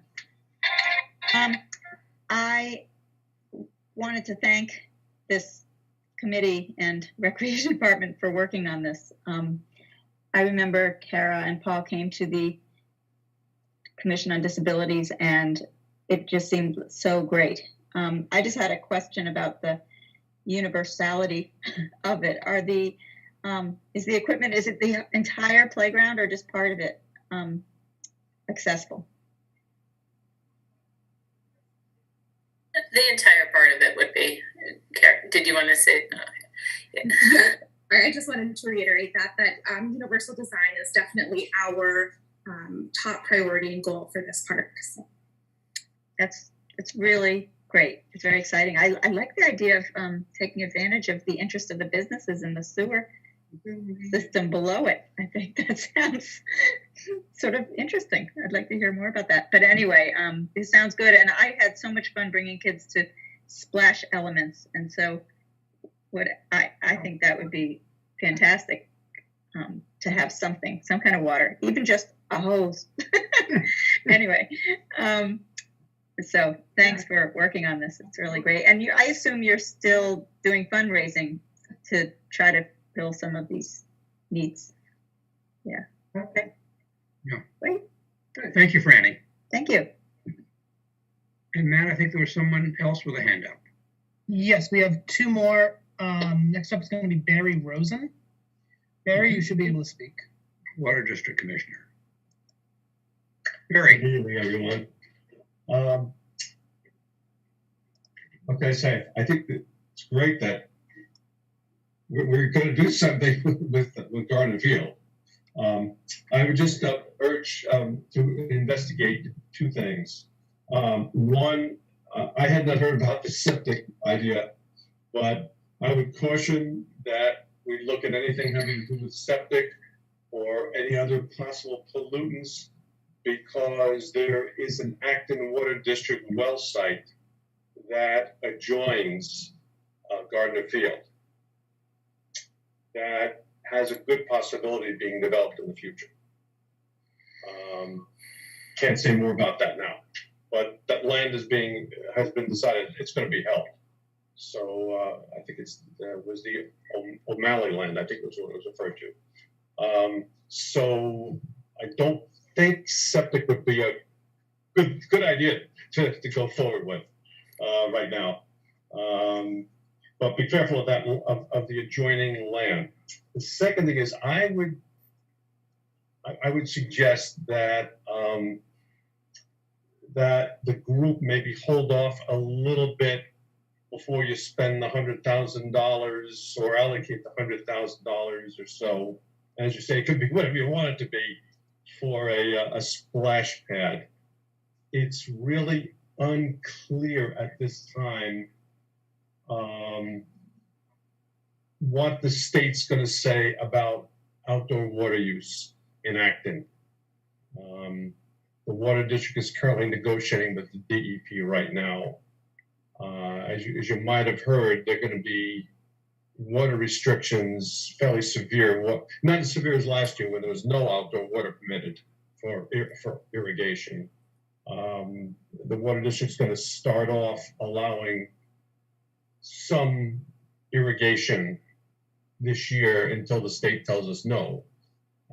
Depends what happens with the drought. Nobody knows what's going to happen with the drought. We're way, way under in where the wells should be and where we expected the rainfall should be. I'm not prepared to go into a lot of detail. There's more detail we just posted yesterday on the Acton Water District website, but the town's been divided essentially into zones, and you can type your address in, it'll tell you what zone you're in now, and it'll tell you what day a week you're allowed to water. It's essentially 1 day of water per week if you're in for irrigation. But you will be able to use the hose and do some stuff, but the state's required us to do it 7 p.m. to 7 a.m. from a hose. So a splash pad 7 a.m. to 7 p.m. 7 p.m. to 7 a.m. might be out of the question. I don't know much really about what it would take to do like a recirculating type thing and what you'd have to do to keep the water safe and filter it, chlorinate it. That might be an alternative, I don't know. But right now it's unclear going forward what the Mass DEP is going to tell not just Acton, all the water districts on how much water everybody would be allowed to withdraw. And like I said, we and some of the surrounding towns are now in negotiation, if that's the right word, with the Mass DEP to see, because it's our permit renewal time for many of the districts, including Concord, what the Mass DEP is going to allow going forward. And to tell you the truth, I don't think they're going to say, yeah, use whatever you want. I think they're going to be somewhat more restrictive, with some districts. We've been pretty good as a town in demonstrating that we have made good efforts in conserving the water, and the state's starting to look at things more regionally now. And we've been one of the better ones, to tell you the truth. So we get some brownie points for that. But I think it's unclear what the central. We're part of the central district now. We're managed out of Worcester. Concord is now managed as they're a different district, region if we are.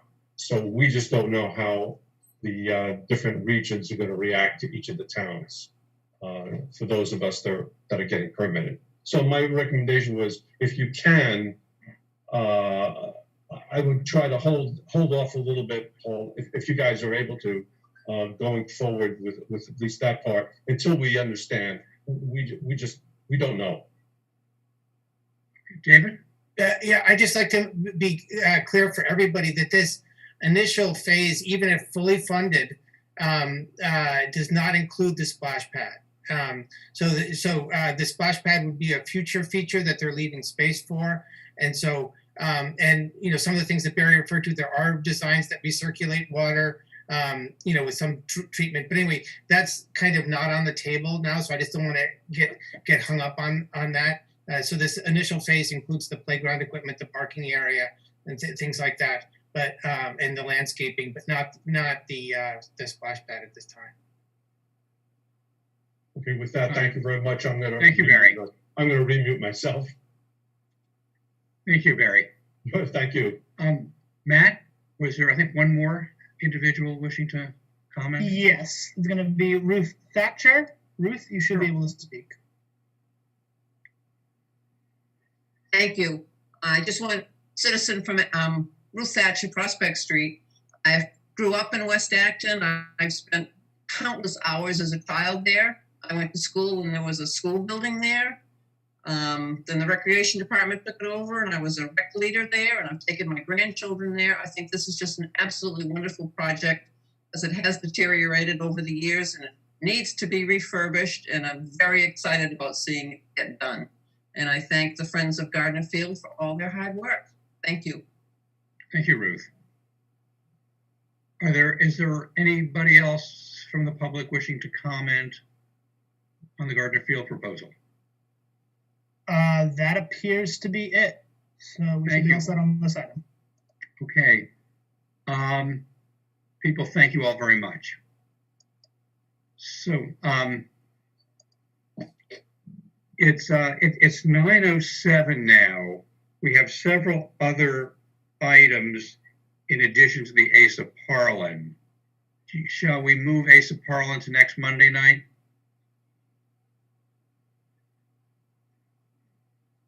The team is ready to try again. They are. All right, let them try again. Okay. Okay. So I can reintroduce it while Carl is given access to share and present Matt Murphy. So in October, we held a public hearing. Anyone that's been to the Town Hall complex notices that the bad portion of the rear building has been, the selective demolition has been completed, and Carl Packard and a working group has been working on how to re-envision this building to be an amenity for the town, for the community in general, and also users of the town hall and the library specifically. So, Carl, you ready to try again? Yes, yeah. Right. I'm ready. Carl Packard from Red Hawk Studio Architects, and I apologize for the crash and burn of my computer there. And John has asked that basically I kind of skip all the data kind of stuff and go right to the fun stuff, which is flying around the Asa Parlin house. So I'm gonna, if I can get that screen share thing back. All right, that one. Yes. Okay. So do we have something up there? Yes. Yep. Oh, good. Okay. So this is basically we're looking at it two ways. One, with the existing 1976 wing included in it, and of course I will emphasize that structure. Well, the Parlin House itself is over 200 years old.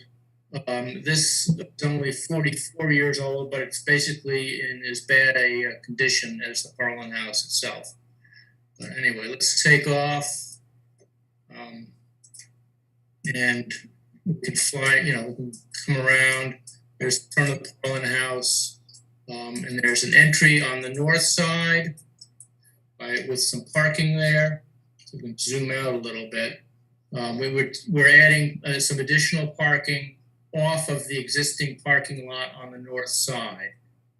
And then as we can come around there's basically, you come in and there's a kind of a gathering hall there that has some space off of it, which including 2 restrooms, janitor room, some storage, and so on. And then this has the existing 1976 wing there, but we've lowered it. Yeah. Again, if I could, if you look at it as it is today, you can see that existing wing just totally overshadows the original Parlin house there. But this lets us keep that space there on the ground floor as a meeting room and an additional meeting room that gives you 2 meeting rooms in that building there. So then, if I can go back to, I think I might have to stop the share to switch it, because basically I have to have 2 applications here, unfortunately. That's part of the problem. So I think if I can stop the share and then start it again, is that okay with Matt? You should be able to, yes. Okay. Okay. And then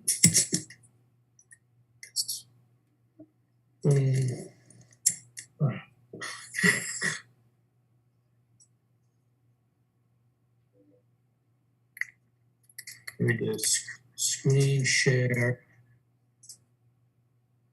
and then this is this one here.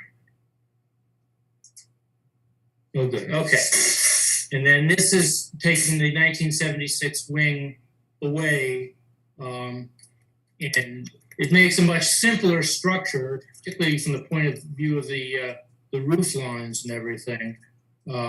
It gives you that 1 meeting room and then the ancillary spaces that would serve both the Parlin house and the uses that go on in the site, including any events that might take place on the lawn by the Parlin house. So that is brief enough, but if you have any questions, I can talk about it some more. Okay, so board members? Yeah, I like the first version because it gives us the 2 meeting rooms.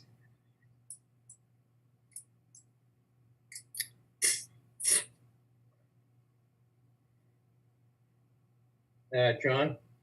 Dean has his hand up. Dean. Yeah, although the first iteration does give us 2 meeting rooms, I think it's really a kind of an awkward looking building. I agree. I think the nice thing about the second version that we're looking at right now, it's a much simpler building. It's more in keeping with what a real colonial village would look like. Certainly having 2 spaces is nice, but I think I'd go with the authenticity of the original building that truly has some historic value as opposed to what was added on back in the 70s. So my very strong preference would be, if we're going to move ahead with this, do the smaller version. And I think obviously there's some cost implications as well. And just the idea of preserving a little more green open space. So I think this one we're looking at right now would certainly be my favorite. Other questions or comments? David? Yeah, I understand the reason for a historical, the historical perspective to keep it small, but I think that I agree with Joan that, the utility of the space, it doesn't, to me, make sense to really fix up this space really nice, only to have it be too small for a variety of uses. And so I think it's, I think it was important to take that second story off, which this does. But I think having the 2-room version will have much more utility for the town going forward. So I think that's very important. Further comments? Jim? No, this time of night, my brain is not as sharp, so I don't think I have anything bad.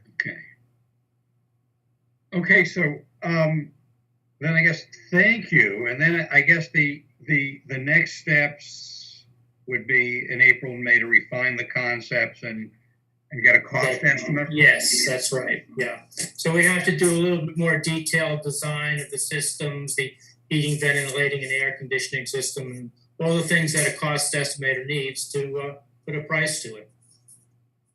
And then you were looking at sometime over the summer for a public forum and a further presentation to the select board. That would be correct. Okay. Thank you for your note, Matt. So let's take some public comments, please. Okay, we have just two. First is going to be from Franny Osmond. Franny, you should be able to speak. Hey, hi. Thank you. I'm excited about this space finally being fixed up. I think it's going to be a real gem right there in the middle of the campus. When I was at a United Way meeting a few months ago, I heard from Vivian Birchow that she and Don Wong and that Vivian and Bettina had written and showed, I think, the town manager, I'm not sure who they showed it to, a wonderful proposal of using the space as a cultural center. So I met with them and a few other people, and I heard more about it, and it really sounded promising. So I just wrote a letter, and we all signed it, and we have a lot more other people that are signing it. We sent you some of the signatures now, and I'll wait a week and then send you more of people who think it's a great idea. So I was wondering at what point we would decide. I mean, is this too early to be encouraging the town to put a cultural center there, or is it something that should be going right along with working with the architect at this point? Carl? Well, I think in the program that we've been using, there was I guess a memo that was put out by some people from the planning department or one of the town departments anyway, in which they mentioned certain kind of facilities that they would like to have. And we've tried to basically put those things in here. So we do have, certainly there's the kind of meeting space, flexible space that can be used for a lot of different things, including art galleries and art creation and whatever. And then the basic human needs of bathroom, toilet rooms, and also someplace where you can make a cup of coffee. I wonder if it was there because they were working in the land use department at the time. That's right. Yes. Yep. Yeah, so probably was there. Fresh water. It's the same proposal. Yes. Not a splash pad, but maybe a sink where you could wash brushes would be good if they're going to be hard wash activity. brushes, wash your hands, whatever. Yeah. Anyway, okay, so I really want to encourage the board to consider helping that cultural center concept grow. So thank you. Thank you, Franny. So is there a further public comment, Matt? There is one more from Tara. You should be able to speak now. It's Tara from West Acton, and I side with Joan. I feel like sometimes the simplest isn't the appropriate design for a historic area. So I like the idea of that other little area. I like the idea of another conference room. However, I'm cost conscious. So I would like to see the final price tag for the two options. But I did want to say that I side right now, without seeing any numbers, I side with the two conference room option. I also love the idea of a art center, cultural center for sure. I don't want to restrict it and leave it empty if there aren't any arts events to allow other meetings and events and gatherings. I love this idea. Thank you so much. Thank you, Tara. Is there anyone else now? That does it for public comment. Okay, thank you. Okay, so I guess John and Carl, just proceed with your program, and we will hear from you over the summer. Thank you. Yes, we're going to do some cost estimates and be back before the board to share the results and hopefully have a consensus to move forward on a design concept at that point. Thank you for your patience this evening. Okay, well, thank you for hanging in. And okay, so we're up to item 9, which would be approve the preservation restriction for the Millplace Condominium Trust at 140 Main Street in Acton. John? This is a restriction required, I believe, through the fact that it receives CPA funds for work at this place, and this restriction would put in place a restriction to just protect the town's investment in that facility. And I think it just requires a board vote to sign. It was a lengthy document, about 44 pages. And Jim, you've worked your way through all of it. No, I was going to say, since Dean is our rep to the CPC, whatever he says, I'm going to agree with. I could read it out loud.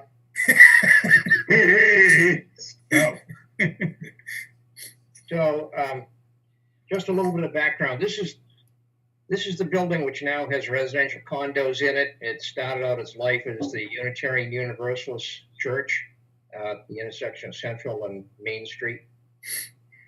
The owners of the condos went to CPC a couple of years ago looking for money to fix up the steeple. And the building, interestingly enough, is not within the historic district. So that was one issue. There was a lot of discussion, frankly, about the appropriateness of spending tax money on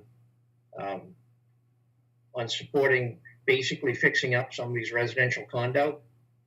But the decision that came out from CPC, and which was approved by town meeting, was to provide a sum of money, which the sum escapes me right now, but it was fairly short money. I think in a $30,000 or $40,000 range, but might have been more.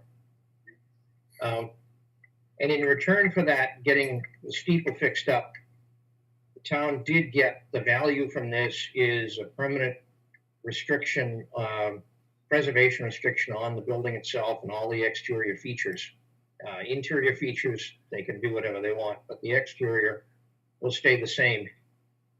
So that's the value of the deal. It was approved by town meeting.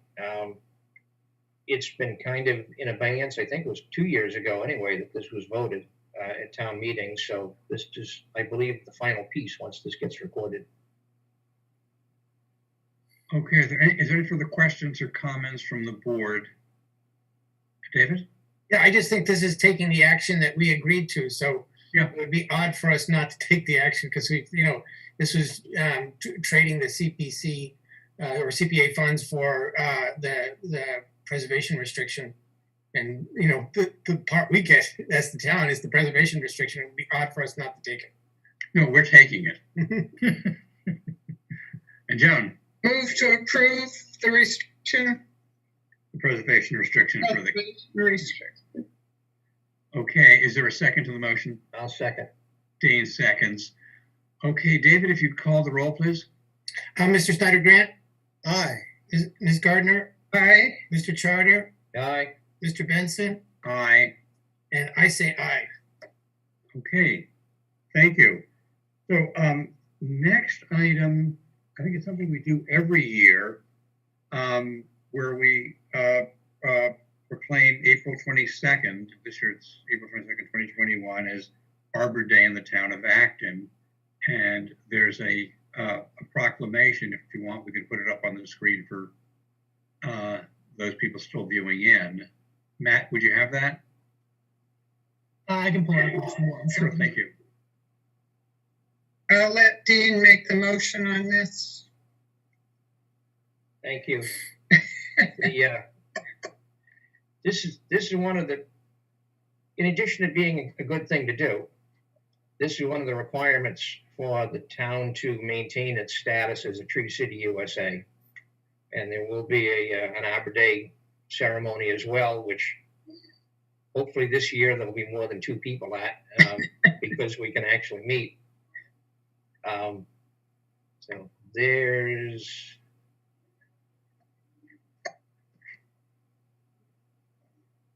well, I don't see it, but I think it's been in the packet, so I would move that we approve the Arbor Day proclamation as written and as circulated to proclaim April 22nd, 2021 as Arbor Day in Acton.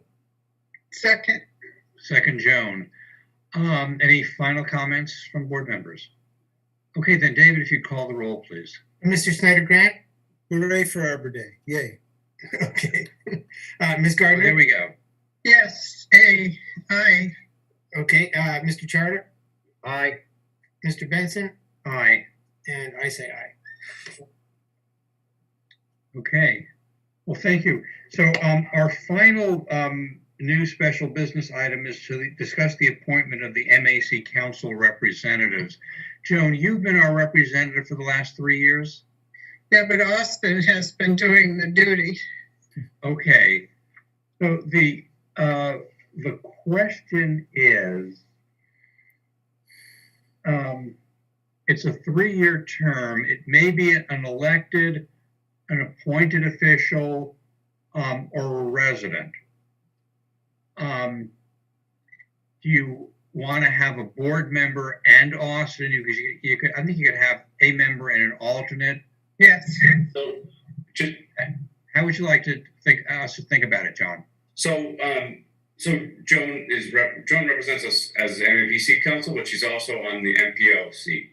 The MPO is the seat that Austin sits in for Joan.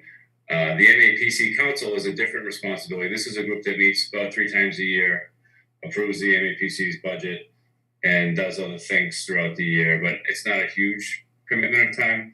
I would recommend that the board consider making 2 appointments.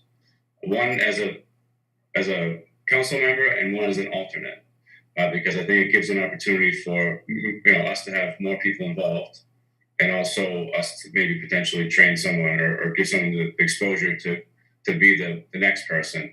As an alternate, you get to be involved in all the meetings if you'd like. It's just the thing is only one person from Acton can vote. So I think it's a great opportunity for someone from the board or from someone from the community. And I would love to offer the opportunities to someone on our staff to be involved as well. But it's up to the board. It's a 3-year appointment in either case, which would take effect. I talked to the administrator over there, and they said that if we could have the town's choices by the next meeting, which would be the 26th, it'll be in time for them to formally be appointed at their May meeting. So it's not something that needs to be decided tonight, but if we had it by the end of the month, we'd be able to get someone installed right away. Well, is there any board member who would like the appointment? Okay. John, if you'd want to come back to us with a staff person then. I would recommend, yes, I already know who I'd recommend. I can tell you now, or I can tell you on the 26th. Tell us now. Kristen Gieshard, our town planner. Okay. All right. So shall we nominate Dean? Yeah, my question to the town manager is there a particular reason why you would want to have an elected official there in addition to a town staff person? Will that add more clout? Is it important that the board be represented? Well, NAP is a pretty big organization. Boston's in it, and a lot of communities are in it, and they're very active. There's a lot going on. We do our best to track everything that they're doing and try to be active participants in it, but some stuff gets missed every once in a while. So having more people involved with what's happening with the association it would help, I think, us leverage all the opportunities that are available, and having an elected official just gives it more prominence. But I think there are appointed officials that could fill the role as well. David? I often attend MAPC events anyway. I didn't want to be the main person because of potential conflicts with either work or other municipal duties. But I would be willing to be the alternate person if that made sense. Well, the meetings have traditionally taken place in Concord, and the surrounding communities all send selectmen, planners, and others to these meetings. And MAPC tells us what the opportunities are for grants or studies, and it's worthwhile participating, but they're usually at 2:00 in the afternoon. Yeah. I wonder if we can appoint Kristen, either now or next week, and then reconsider this question after the board is reconstituted in late June, early July, to find a board alternate, because it could be that there'd be someone coming into the board who would be particularly interested in it. Okay. So do you want to go forward with Kristen's appointment as the, I guess it would be the representative. MAPC council representative. MAPC council representative, and then the next board can decide a selectman associate, or that would seem fair. Jim? Just had a question. Is this the Magic board or the whole MAPC board? I have the impression that Magic meets in Concord, but the MAPC might meet all over the place, just for people to think about the meetings. This is the overarching organization of MAPC. Okay. David? I've met some MAPC things downtown. Okay. In Boston. Yeah, and sometimes they're in the town hall, so they move them around the agency's area. So then would somebody move that we appoint Kristen Gouchard as Acton's representative for a 3-year term as our representative on the Metropolitan Area Planning Council? So moved. Is there a second? Second. Okay, David, if you call the roll, please. Mr. Snyder Grant? Aye. Ms. Gardner? Aye. Mr. Charter? Aye. Mr. Benson? Aye. And I say aye. Thank you. Okay. She'll be excited. Thanks. Good. Thank you for the thought. So on consent items, there's about 9 or 10. Consent items 13, approve meeting minutes March 15th, 2021. 14, approve amended meeting minutes October 4, 2020. 15, approve executive session minutes March 4 and 24, 2021. 16, committee appointments, and Alyssa Nickel, Associate Member, Open Space Committee, term to expire June 30, 2024. 17, committee appointment, Alyssa Nickel, Associate Member, Historic Commission, term to expire 6/30/24.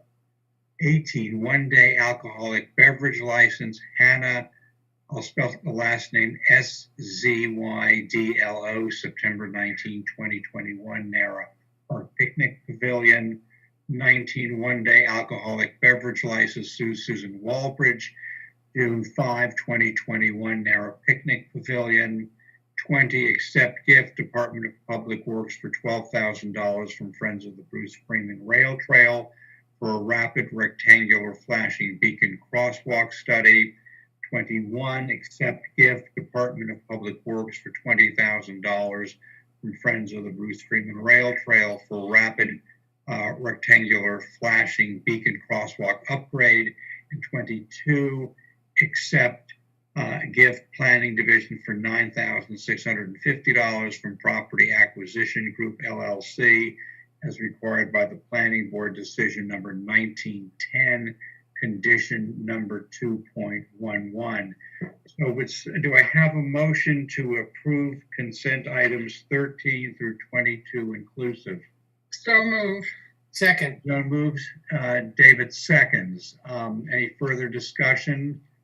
Then David, if you call the roll, please. Mr. Snyder Grant, Aye. Ms. Gardner, Aye. Mr. Charter, Aye. Mr. Benson, Aye. and I say aye. That would conclude our business for this evening.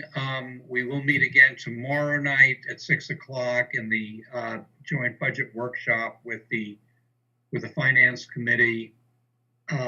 So with that, I would take a motion to adjourn.